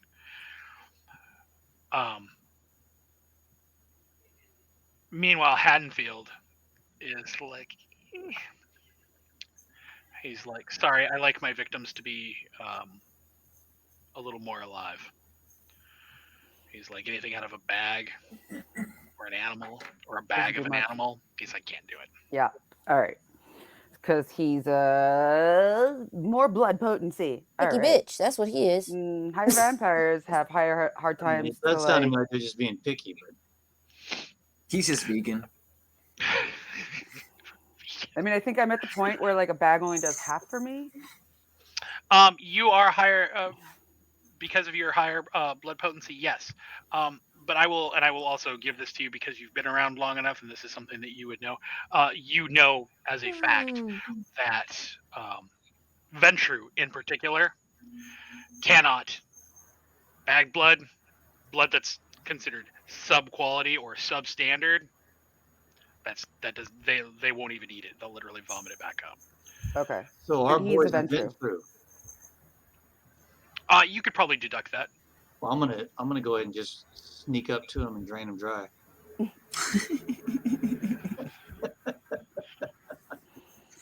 can certainly try. No. And I'm like, any other preferences? He's like, I'm fine for right now. He's like, I'm hungry, but He's like, there are more important things to tend to. He's like, I am significantly more interested in hearing more about why, who was like, he looks at the three of you and he goes, what did you, he's like, what could you have possibly done to have provoked this kind of response? From the Sabbat? He's like, he's just like, you're being waged a war on all fronts. He's like, your friends are in danger. He's just like, what could you have possibly done or found out to engender this kind of an assault?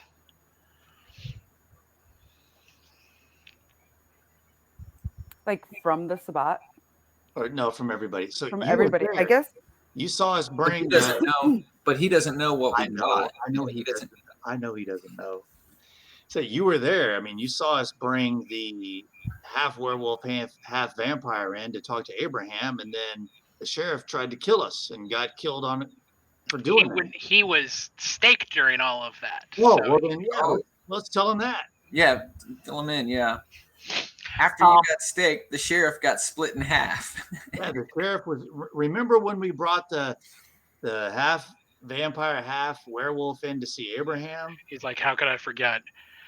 Yeah, well, after you got attacked, the half breed killed the sheriff. I mean, like that. Fairchild.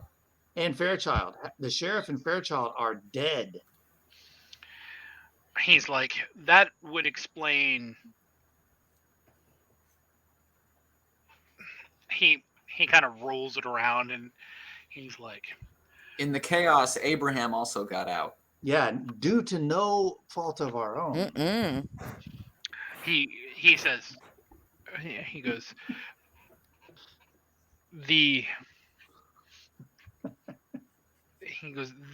that still doesn't seem to line up. These are, he says, don't get me wrong. Abraham being let loose in any city at all is a nightmare for everybody involved. He's like, so I would understand why the prince, wherever the fuck Charles is, would have all hands on deck looking for Abraham. He goes, on the other hand, on that, he goes, the sheriff being murdered should have been enough to bring out the scourge to hunt you.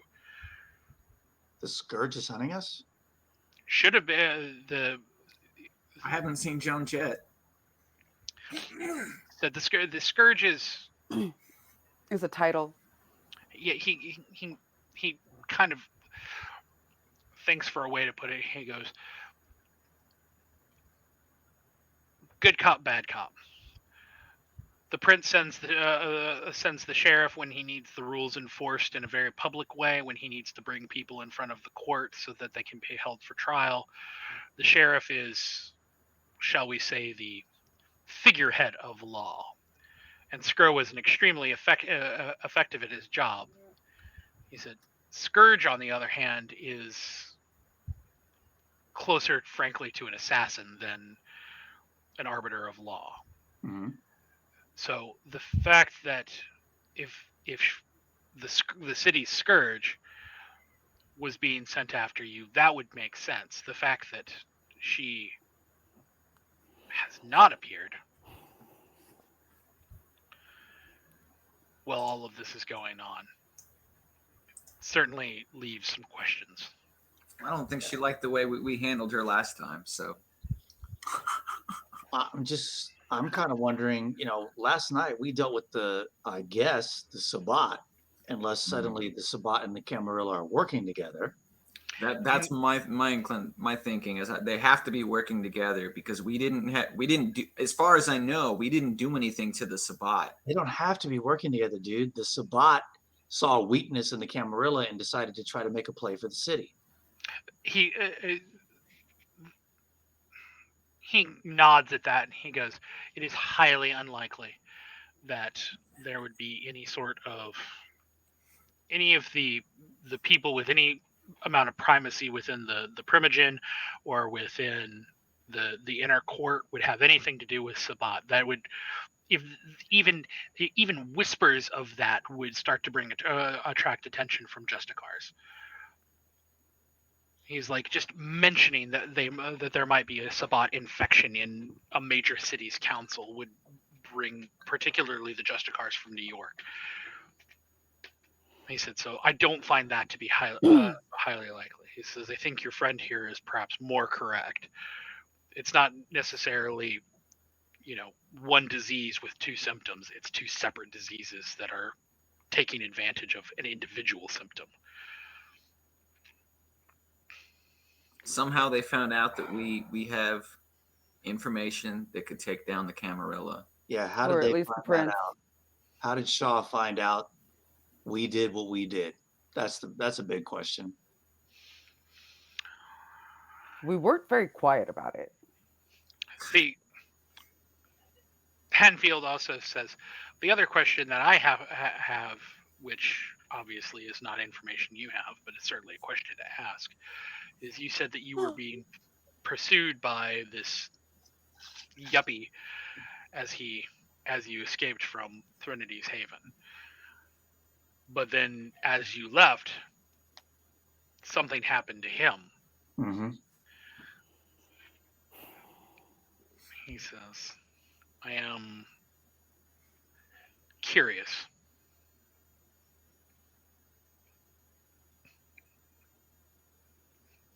Threnody chimes in and is like, that freaky shit you were talking about upstairs with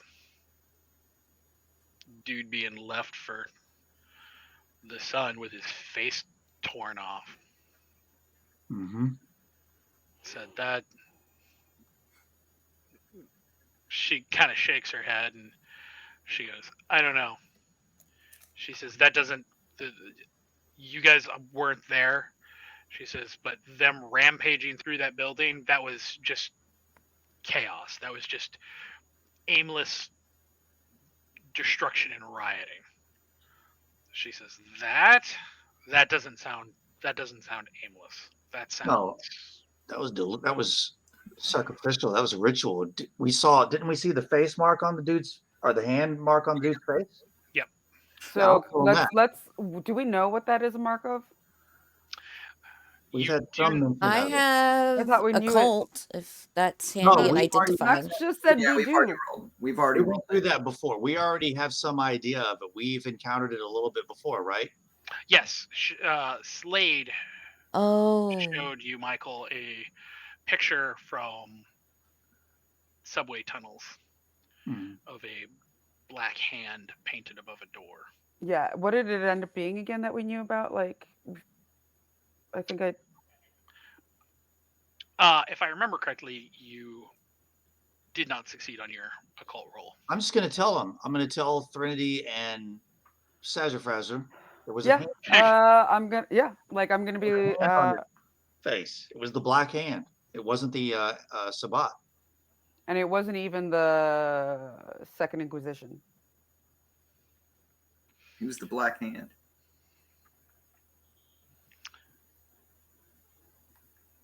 The Haddonfield thinks for a long minute. He goes, I don't know, but I know somebody who would. Carmine? Abraham.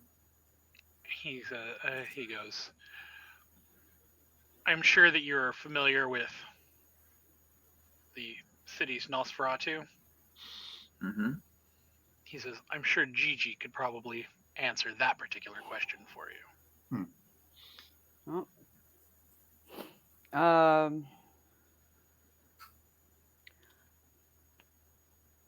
I am gonna turn to I'm gonna lay it out for Haddonfield. I'm gonna be like, since you are here surviving, like, not. I'm gonna be like, how far do you think Charles and Victoria would go to cover up crime against their own? He says they've already. If everything that you're alleging, if that is what is being alleged, he says, then if it's true, he said, I would not imagine that there's too many limitations on that in terms of what they would be willing to do to turn that information, that faucet of information off. Well, there is your answer. We need to get the GG. Yeah. Well, we've at least put the information in different locations. It's only been one night. All right. Well, I'm gonna tell Haddonfield. I'm like, well, so when I tell him, there's your answer of what we did to get everybody on us, or at least the cam. What is his response to that? He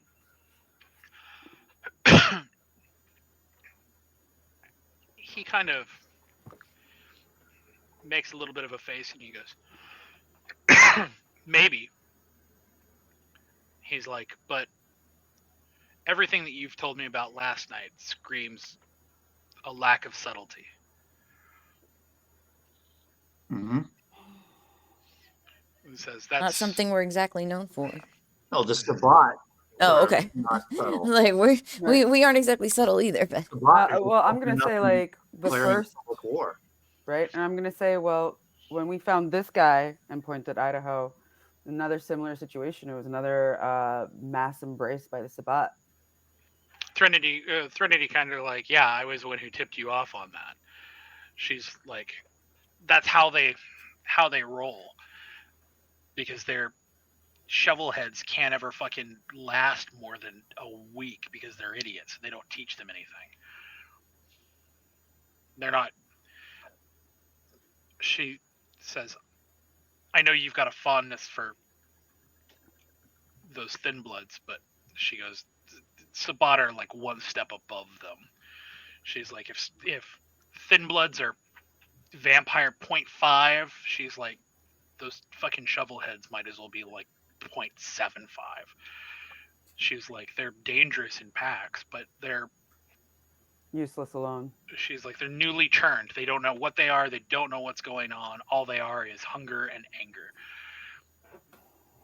And Sabbat, being somebody pointing them in a direction, even if they're a couple days old, all they know is their hunger and their feeling of, oh, I'm a vampire. I can do whatever the fuck I want, because nobody bothers to teach them the rules. So they think that the world is their oyster.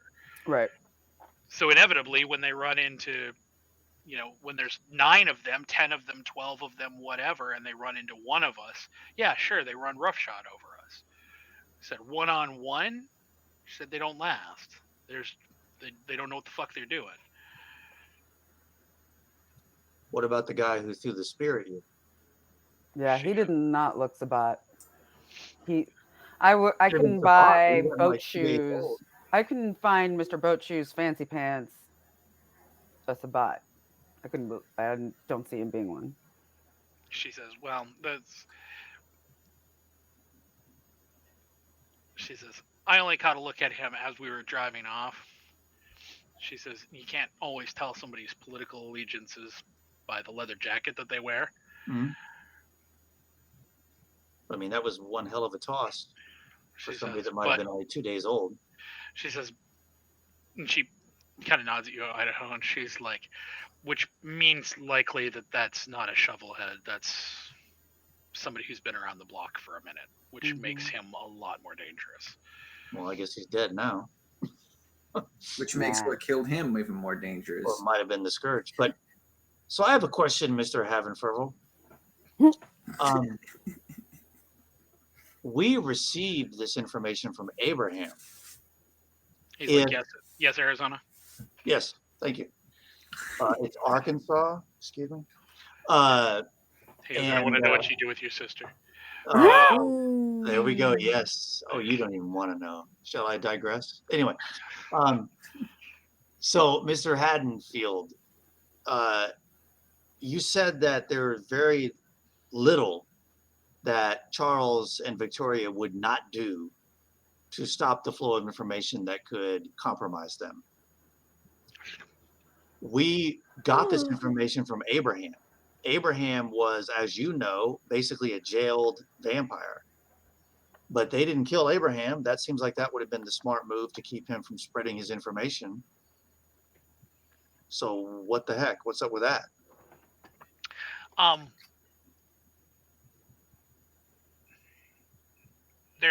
He kind of looks at the ground and his face goes very, very distant for a second. When he comes back, he looks at you and he says, Abraham is from before Charles. Said the previous attempts at a prince found that Abraham was too difficult to kill, and despite many protestations from the Primogen Council at that point, was deemed too important and too valuable a resource to simply dispatch. So the powers that be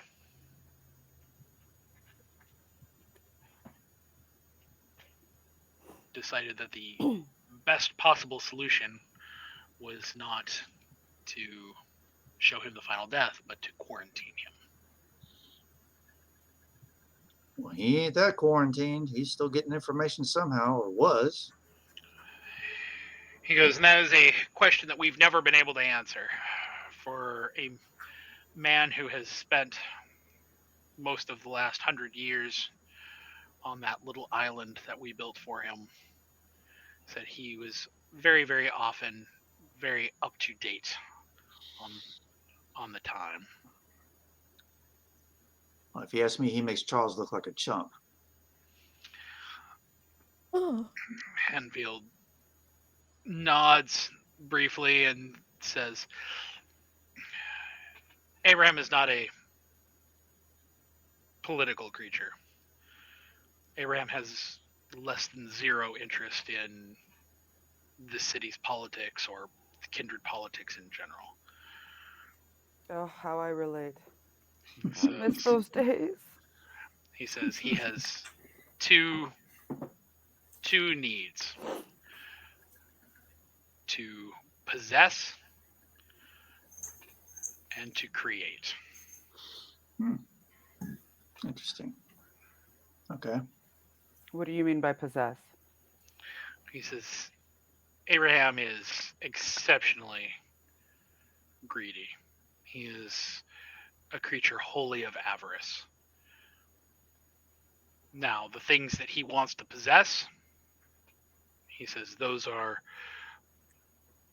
whatever his mind prizes, and that twisted mind tends to be surprisingly flexible. But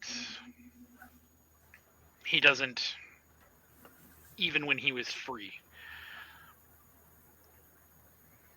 he never had an interest in city's politics. He never had an interest in staking out a claim on a territory. In fact, there were many at the time who believed that if they had simply shuffled him off to a moderately small town in the middle of Pennsylvania, that they would probably not have ever heard of him again. Probably wouldn't have heard from the denizens after a couple decades, but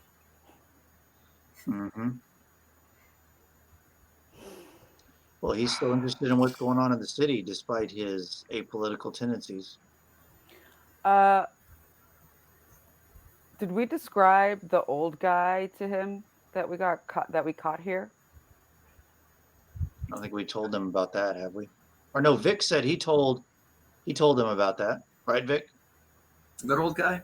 The guy that the big rat that you tangled with. Oh yeah, the rat. Yeah, I told him about that. Okay. When you bringing that back up, Threnody, when you talk about that, says basically offhandedly says something effective. Sounds like a particularly ugly breed of Nos. He turned into rats when I fought him. She says that is something that some of us can do. Rats, bats, mist. She goes, all of the old rumors do have somewhat of an anchor in that. Wow. I mean, I can send him to do my bidding, but I can't turn into him. That's pretty cool. When she says us, does she mean Nosferatu or just people? Or herself. Kindred. Oh. I thought she was implying that she had that talent. I was like, damn, girl, you my teacher. She says, it does seem, however, that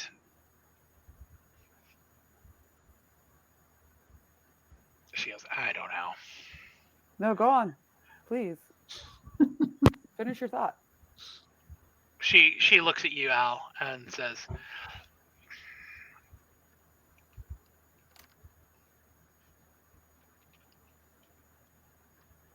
the older that kindred get, the less human that kindred become. She says it becomes a problem where perceived slights become lifelong hunts of vengeance, where, you know, things that might be considered, you know, a socially inappropriate, a joke told at a party, a bit of repartee that ends up with somebody with a little bit of a hurt feeling. That's the kind of bullshit that ends up with some kindred spending decades, if not hundreds of years, plotting and planning around just to get that one last one up for some perceived slight that the other party may not even understand. She says, the reason I bring that up is that the arachne, the what's the name? Arcana? The dead people. Tastes like death people. Yes, thank you. He says, or she says, it seems like whatever this kindred thought was theirs, that you've somehow infringed on that. And so the farm now, you said that the kindred came in here and attacked one of your own. And two of our own. Well, and she says that was what I was getting to. Attacked one of your own, and then while you were away from your home, then attempted to attack something else of yours. She says, I would anticipate that the first target was maybe gamesmanship. She says, but I would almost certainly think that the second target was revenge.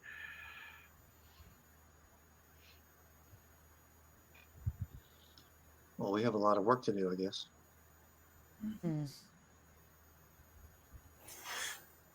Do we have like a whiteboard or something in here? Right. Number one is find the hearse. I was gonna put a list of missing because like we have several missing right now. The Tremere missing one from their group. Yep. Raul is missing. Harvey's missing. We got a lot of shit we got to figure out. We got a list of missing individuals. And I think it's also time to go to Gigi. If we You can know, try again. I'll try to call Sunny again since I hadn't heard back from her. When you call Sunny, she picks up. Yay! She very quickly, she's like, apologies for not getting back in touch with you. She was, last night was a lot. Yeah, no shit. And by the way, I got you on speaker. I got a couple people here with us. She goes, take me off speaker. Okay, I do. She goes, you said you wanted to meet. What's going on? Well, you remember she was there when I talked to Gigi, and he said, if you find the information, bring it to me and I'll disseminate it. She was there, right? Mhm. I'll say, you remember back when we had that wonderful evening at the Walnut Street Theater and I mentioned something and Gigi said if we find that something that he would be happy to spread it out to the world? She goes, I'm really happy that you understand the value of saying something instead of what you're actually going to say. Oh, hell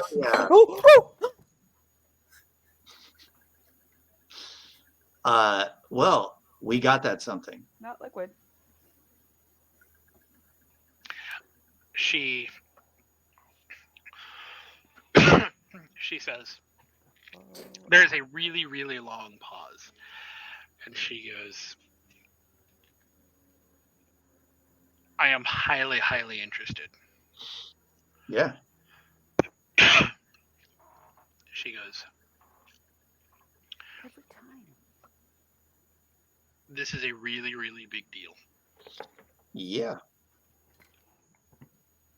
She says, are you prepared for,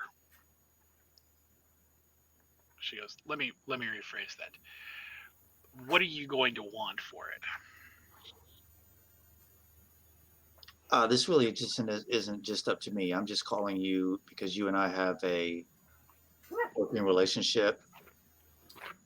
So yeah, we want 5 Twinkies.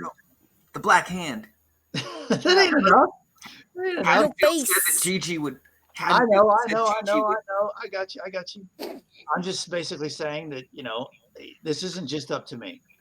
I'm calling you, Sonny, and no offense, but I mean, you and I we have a good relationship and I really like that relationship.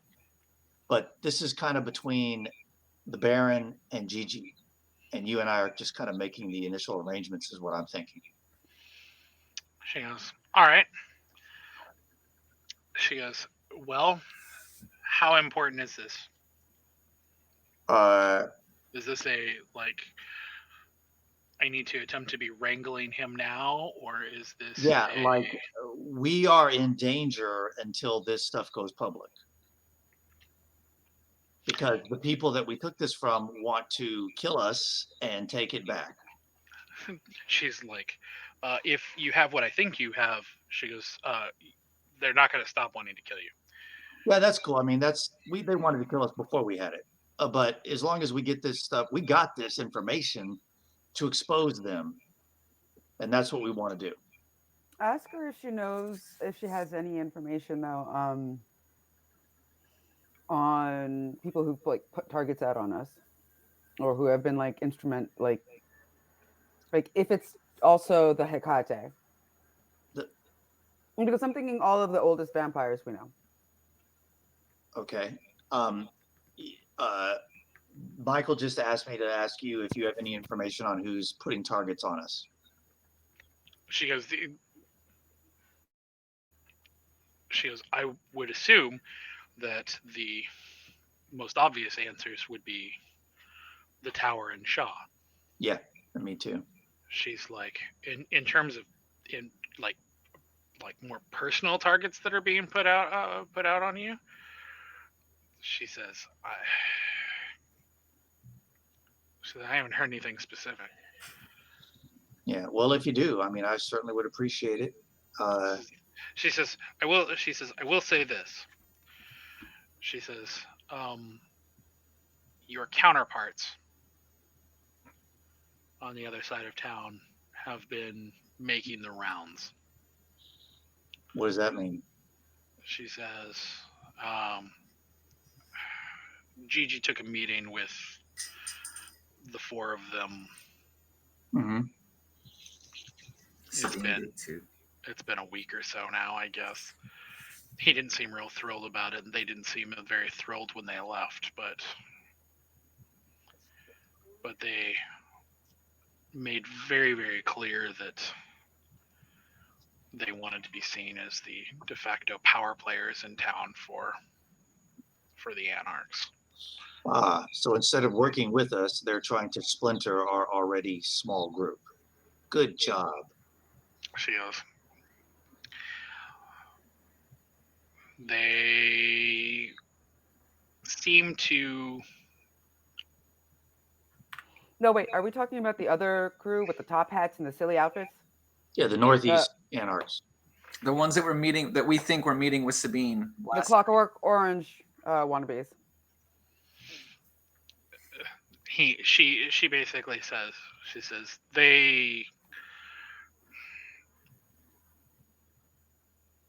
she goes, I don't know if you will understand this name. She says, but the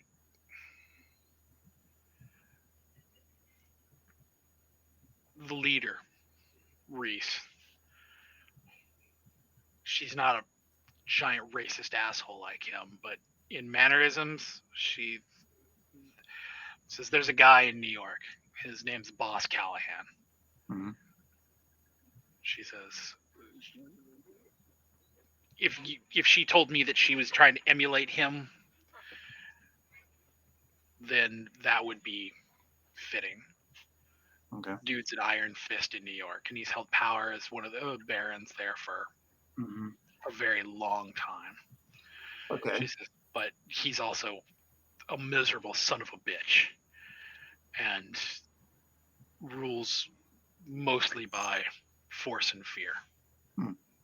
Okay, well, thanks. I mean, I don't know who that is, but I'll mention it to my group. I mean, what it sounds like to me, though, is that instead of joining forces with the Anarchs, they're just becoming part of the problem and making things worse. That's what I'm hearing. Trying to kick us while we're down. She says, she's basically says, it's not so much that they're trying to be a part of the problem as they see their answer and their methods as being the answer to the problem. Okay. Well, got you. I appreciate it. You're muted, Michael. But yeah, I Fucking mean, fascists. Basically, I feel like we have bigger problems than them. And there is yet to be a problem, no matter how insurmountable or seemingly difficult, that we have not taken care of to this point. So I have more faith in us than I do them. So yeah. Shaw chuckles somewhere. Yeah. Where's that mofo? I have no problem with him. Vic could take his ass out, no problem. While I'm running away.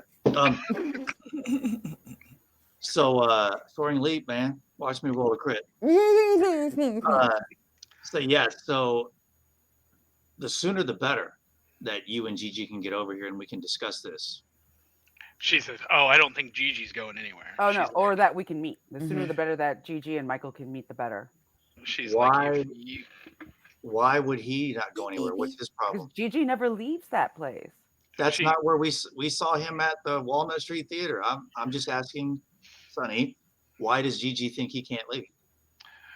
Sonny basically, she's like,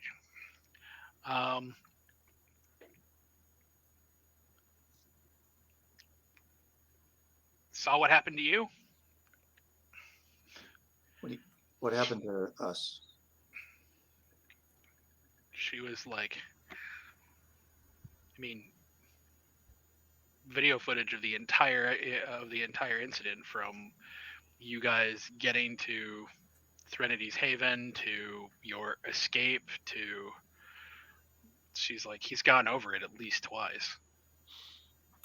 Okay. I take it that's what their meeting was about.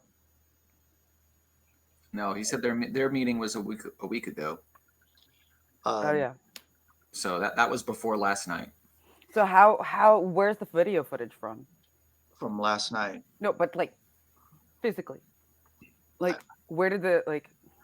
I have no idea. I'm asking you to ask her. Okay. Where is that video footage from, Sonny? One of us was there. Yeah. Okay. So is he's like afraid to come to our apartment because he's afraid that it's going to be attacked or something? She says, I don't know that fear would be the proper word of saying that. Think I just think being it would chill. probably be more akin to caution, as you guys seem to have very large targets painted onto your backs. Yeah. Yeah. I mean, we're taking all kind of precautions ourselves. Okay, so Gigi would prefer that we come to him instead of him coming to us. She goes, if you want to set up that meeting, she goes, I will absolutely set up that meeting for you. But Yeah. he wants it to be in his place. No, she was just saying that he's not going to come here. Sonny goes, yes. She goes, Gigi told me at the Walnut Street Theater that if we got this information, he would disseminate it. We got the information. He needs to fucking disseminate it. She goes, that's on him. That's not on me. Okay, well, if you would please let him know that we got this information. And I'm a little reluctant to want to go down into his hole and be surrounded by his crew, just as he's reluctant to come here. So maybe we can think of a neutral place to meet. She says, I will mention it to him. She goes, but Gigi does what he wants, as you well know. Well, if he's going to renege on our deal, then I Well, guess then, we'll have to find yeah, some somebody's other thing. acting like a little bitch if they can't haul his ass together. He doesn't want to be seen with us just because an association with us seems to get There's people plenty in of trouble. neutral fucking territory that we could try to stay under cover of something. Like So, this is Try all to stay bullshit undercover 'cause we've excuses. been That's doing it all very Alice well. is hearing. We're hearing. We're just going round and round. So, Sonny, do you have access to disseminated information? She goes, she goes, I mean, I'm sure I could get it going around in some circles. She goes, but I would be, frankly, that's kind of taking a big leap up the ladder. Yeah, well, I mean, would be going over her top's head. I know what I asked her. Well, when we were in Walnut Street Theater, Gigi to my face said, "You get the information, I'll disseminate it." That was the deal. She He goes, wants to back out on my. If he's going to back out on my deal, then maybe I deal with somebody else and let the world know that he backed out on a deal. She says she goes, I will tell him that you have it, and we'll set up a meet. Okay, I would very much appreciate it. Give him a deadline.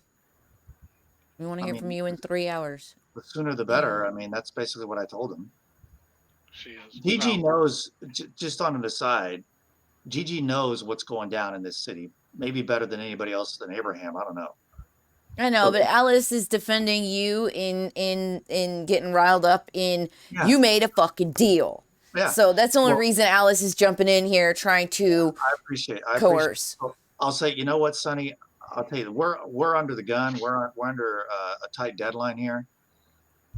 So I would like to get this done with Gigi or with someone else very, very soon. So if he's not willing to get it done very, very soon, maybe you know somebody who would like to get it done very, very soon for us. She goes, I'm going to put some feelers out in the event that that Gigi is in fact backing down off of this because of the heat. She goes, but I probably won't be able to get back with you tonight. All right. Sooner the better. She goes, I will let you know. Okay, thanks. And hangs up. All right. So I hang up and basically tell the crew what they didn't hear on the other side of that conversation. And then I say, she mentioned that the leader of the Northeast Anarchs is trying to be like Boss Callahan. Any of you guys know who that is? From New York. Threnody spits and goes, yeah, racist motherfucker. Well, apparently we've got some anarchs in the Northeast that aren't that don't want to join us, that want to be splintered off and just make things worse. She goes, she kind of shakes her head and she goes, this is why the power doesn't take us serious. Mm-hmm. She says, because left to our own devices, every city, every couple blocks, it's our own little fiefdom. You know, our side likes to get all big and hopped up on talks of, you know, how we're better, but the reality of the situation is we're not. We're just smaller. Mm-hmm. Well, so basically, it sounds like Gigi might be something of a pussy and might back out on the deal because it's too hot, which makes me think he just really didn't understand the potential ramifications when I talked to them at the Walnut Street Theater. Because, I mean, what the hell did he think? If we got information against Charles that proved he went against his own kind, of course that's going to be hot. So what the hell? Not So, just Charles. I chime in and say, but not just Charles. Haddonfield kind of is like, could be related, could be unrelated. So, but the reality of the situation is that if he's either reluctant to meet with you because he thinks you've got a target on your back, which is not incorrect, he says you got to look at it from his perspective. fuck that. Regardless of what you have, what you think you have, he says, when things went to shit for the Nos, she's like, Gigi's the one in this city who took care of his own. Mm-hmm. Which means that's going to be the network he uses to disseminate this information, which also means that this information isn't just going to paint a target on your back and his back. It means the Nosferatu that get involved in this in Philadelphia are probably also going to all be putting themselves at risk. It is them declaring that they are part of the Anarch movement, that they are part of you guys, regardless if that is what they are actually declaring, or if that is just the information speaking for them. Well, here's an idea. It's a long shot, but say fuck Philadelphia. What if we reach out to another city? Who do we know in New York? Who else do we know here? Gigi. Okay, Gigi's not the only Guys, game. no, like this is like going to more further away from where we're supposed to go. Gigi's not the only game in town, and this is not just about the Anarchs versus the Camarilla. Charles worked against his own kind. The Scourge was one of the fucking prisoners. Okay, Are you talking to us or are you talking to Haddonfield right now? I'm talking to everybody. I mean, we're all here listening, right? I mean, oh, I thought you were talking to Haddonfield because it seemed like the way you were talking to us. I didn't realize. Never mind. No, just this goes beyond, and at least in my mind, this goes beyond the politics. This is evidence that Charles worked against his own kind. Threnody says, as somebody who is locked up in there with you, she goes, I agree. She says, but that's unfortunately, that is on a case-by-case basis. Why the fuck did we risk our goddamn necks going through all this shit? She says, is this something that's going to reach out to some of the cam? She goes, I'm absolutely sure that some of the cam are going to be super pissed off about it. She goes, is this going to cause the Primogen to fracture? She goes, who knows?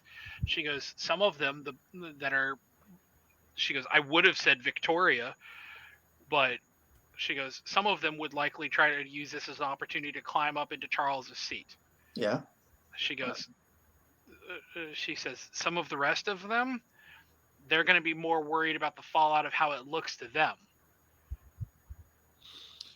What I'm worried about is we spent a lot of time and risk to get this information. If it doesn't do anything that makes it worth doing it, then why did we go after this in the first place?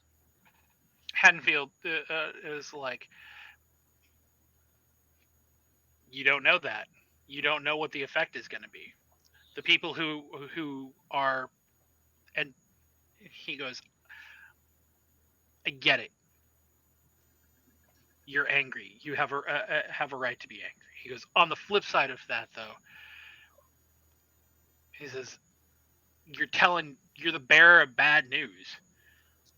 Because there's a reason the phrase "don't shoot the messenger" came about. Well, I find it really hard to swallow that Gigi made that agreement with me and didn't realize that this was how serious it was going to be. So either he is not nearly as smart as he thinks he is, Threadity or, pipes up and says, or you didn't ever think you were going to make good on it. but still, I mean, did anybody think we were going to break everybody out of the naval base? Did anybody think we were going And did many people thank us for it either? Yeah. And did anybody think we were going to He goes, I remember a party being thrown for you, but whatever. I said many. I think that, and that's why when the shit hit the fan last night, we thought of you and Sabine and not much of anybody else. But, you know, there have been a lot of people that have just totally thrown their expectations under the bus regarding us. And yet that's why I said we always seem to pull through. So when are people going to finally give us some fucking credit we deserve? Anyway. Threnody goes, kind of nods at you. Haddonfield is like, I wish I had something better to tell you, but to be frank, I've spent most of the last 50 years guarding an insane person, so. Yeah, that was another thing we did that probably nobody thought we would do, is get what he wanted.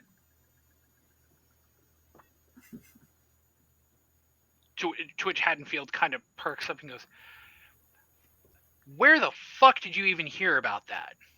Hear about what? About Abraham.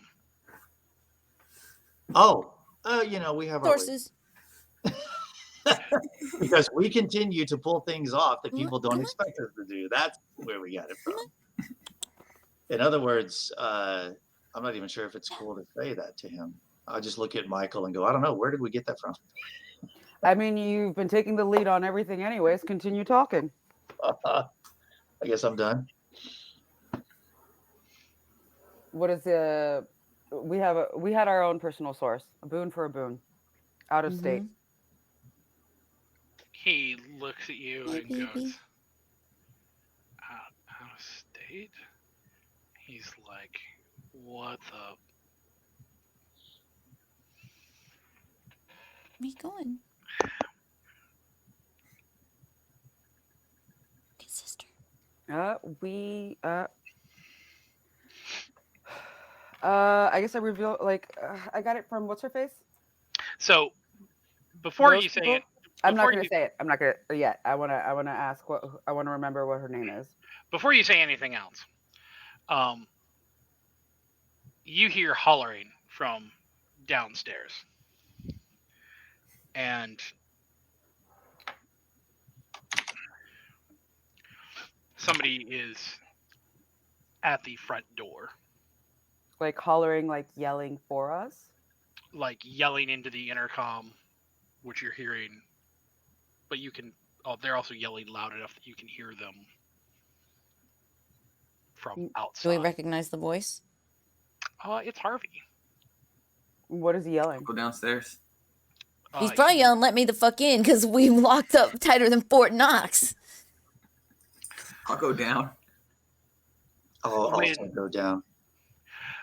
When you guys go down, he looks exhausted.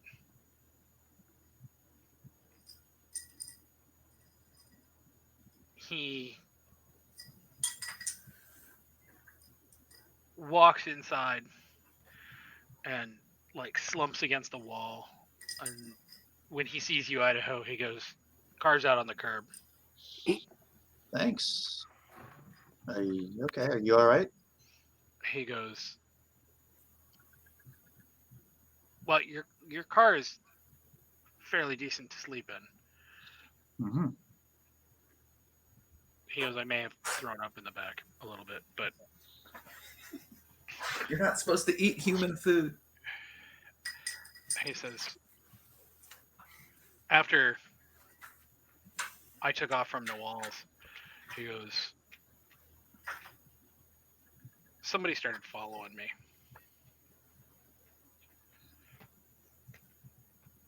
And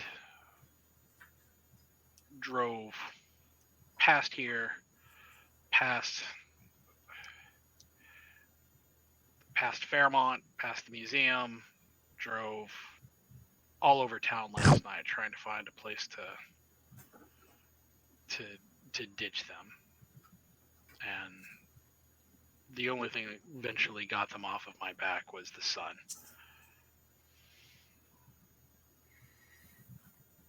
If he wasn't in your hearse, man, he wouldn't have made it.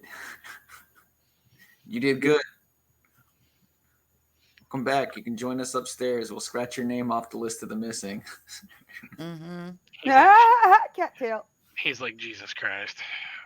He's like, I think I'd like to just go find a place to sleep. Yeah, go ahead.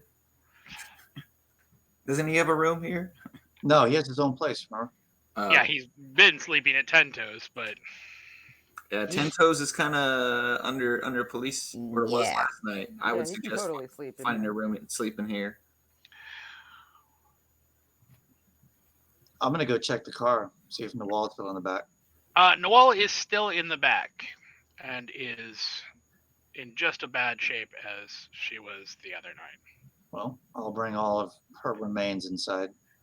So Actually, you hand them to me. I'll bring them inside. You can go park the car. Go take it. I was gonna say, okay, so here is where we have a bit of a question, because he did park the car literally right in front of the apartments. So how are you going to like go around the corner with her, or are you just going to drag, because this is literally in one leg pieces? Like, didn't we have to put her in a bag anyway? You put the pieces that you found. Yeah, so I'm going to drive her someplace less obvious. Okay. And then we can unload her into wherever we need to put her. Okay, just wanted to make sure that you weren't like trying to bring a body out in public. So we're getting to the point in the evening where it's about time to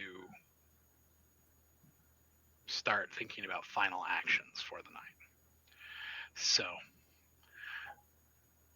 Idaho, what's the last thing that you want to do before you, I'm assuming, are going to head out to go sleep somewhere else? I mean, I can't think of really much of anything else. I mean, I've got a hunger of 2, right? Mm-hmm. You could go hunt. I guess so. I'm not too concerned with it, but all right, I'll go hunt. Okay. 6 die, 4 and 2.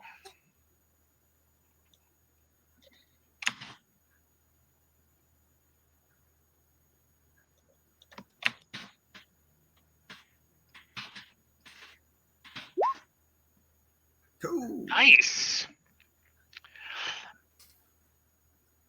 So, with your returned and only slightly smelling of vomit car, you head out driving through the neighborhood, and you don't get maybe more than 3 or 4 blocks when you run into a group that you have seen regularly at the beacon. Regulars, semi-regulars. Looks like they're doing kind of a bar crawl of some sort. So when they see you, they are only too happy to integrate you into the party. Nice. Because you're such a cute booty. So while you are out, it is hard not to imagine how different the end of tonight is versus the end of last night. Oh, shit. That, last night you were getting Kine out of in a box truck while being hunted by the Sabbat.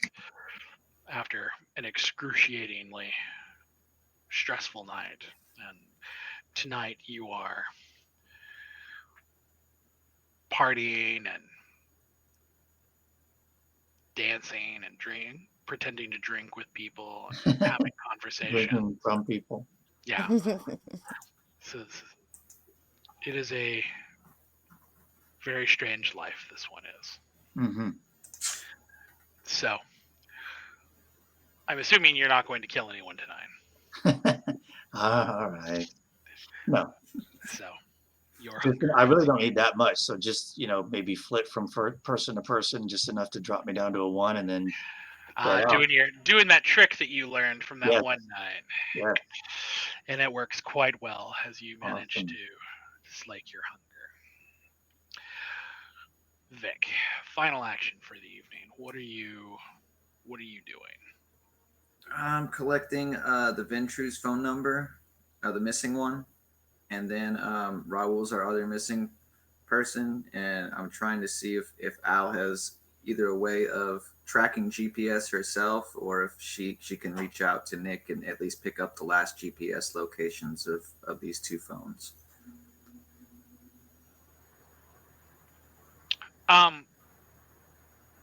So all of that information collection. I figure I won't find anything out until next session, but I was going to at least send the feeler out, or send the message out, and then maybe when we wake up, we'll have more information. Okay. Yeah, we can definitely do that. Al, final action for this evening. Probably go check with Ruby, see what shape she's in, if she needs food, if I can collect that for her. When you head up to see Ruby, she is sitting on the couch with Lane. They are watching Scream 3 and doing their own version of Mystery Science Theater 3000 because... That's my girls. That's my girls. Because as you walk in, they're like, the other ones are so good, and this is so bad. They have already food. Lane has brought food for Ruby. So when you come in, Ruby is just really happy to see you. Just even being around her, she seems like she is just happy to have you home and happy to... I'm definitely happy to be there. My hunger still okay? Your hunger is at a 1. Okay. Yeah, I'll just, crawl in bed and cuddle with her. As you crawl in bed, there is a feeling of, if not happiness, at least maybe a sense of contentment. And as you guys watch the movie and joke around and laugh,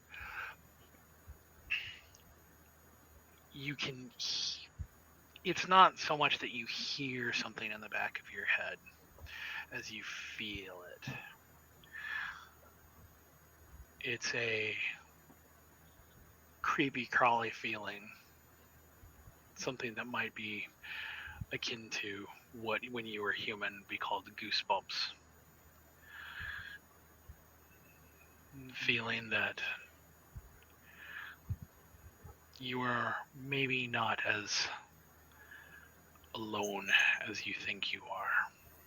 That maybe this moment is not nearly as private as you wish it were.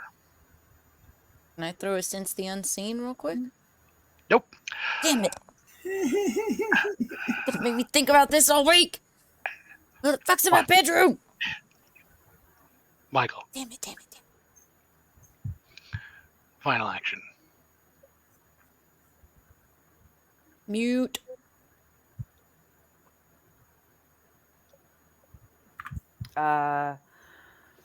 Basically, I forgot, what was that idea you had, Zach, that I was like, I'm going to write that down and put it for later? Oh, about the taxi cab? Yeah. Getting someone in the taxi cab industry, so whenever they pick up drunk people from clubs, they just bring them to our doorstep.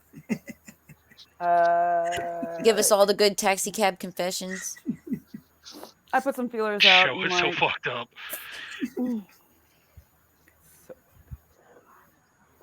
I put out some feelers. Ask. I guess I have a lawyer. We're always calling them to have them take them away. We ought to have them bring them sometime.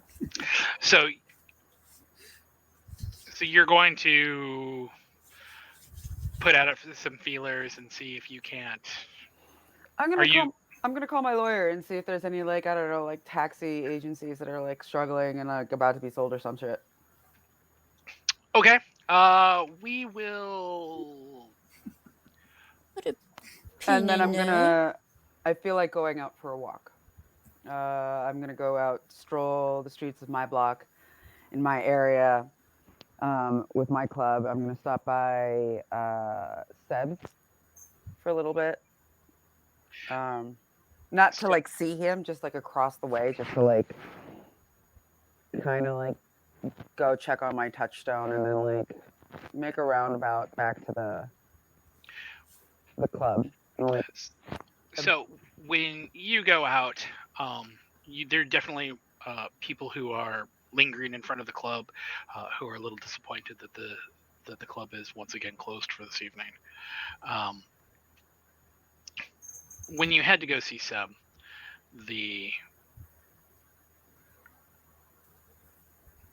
when you see him, his face is very consternated, and the first thing that you notice is that for as young as he is, you can already see creased lines on his brow where it's been creased, lines around his eyes.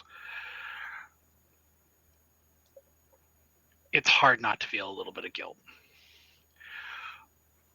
when he looks up and he sees a pretty boy walk into the cafe that he's at.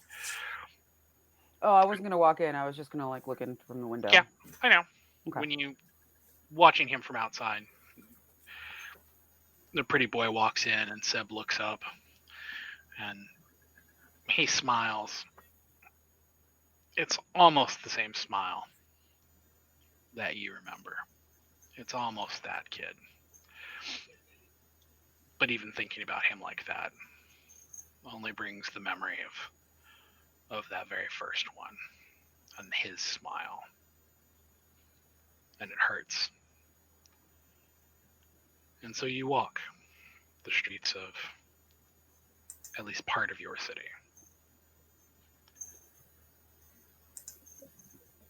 And with that, our session, though certainly not our chronicle, comes to an end.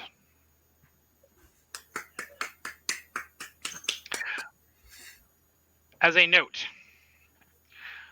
the events of the next session will take place 3 days later. Awesome. I'm guessing in that time is when my solo happened. And I was going to say, in the meantime, our Malkavian has a date with destiny, so to speak. I'm guessing the recap is up, so everybody can just kind of check in for themselves and see what happened. Because that's a lot to remember. For those of you who are out there watching who are wondering what happened to our Malkavian in those 3 days, that video is indeed up on the YouTube Yes, and the channel. video is up on the YouTube channel as well. In fact, let me see if I can grab that real quick. Drop a link in there. So, I grabbed that real quick. XP has been awarded for everybody. All right. We will see Some some of you back on Thursday for Blades in the Dark. And we are still attempting to come up with our crew for our Trying to ship find and the link. mothership. We're also still trying to think of a name. So if you've got any sort of clever names for the name of that ship, I will be actively seeking them. All right, Feel I'll free put to it in drop both them. chats, so everybody feel free to go check out that session. That will be what happens in the interim. Drop it here for you guys in case you want to save it. That should be that session. Again, thanks to all of my players for 45. We're well over 50 with all of the solos, but 45 group sessions together. This has been a really fun chronicle to develop and feel out with you guys, and I can only hope that the next 45 and those after will be just as fun and traumatic for you. Think about that though. Each of our sessions is between 3 and 4 hours. So multiply by at least 3. Yeah, we've been playing this game together for about 200 hours now, something like that. It's crazy, but awesome. Well, I want to thank my players for being here. My storyteller Knox, Scott who plays Idaho, Zack who plays Vic, and Martha who plays Michael. I'm your Alice. Thank you guys for being here with us tonight. We've had a fantastic time. It's the last minute to get in maybe a follow if you've been following with us and you enjoy the content. And we're going to get you guys rated over to a friend. I'm not sure who's on right now, but we'll put you on the Be Right Back screen, get you rated out. Please hold on and check out my friends. But yeah, good night, everybody.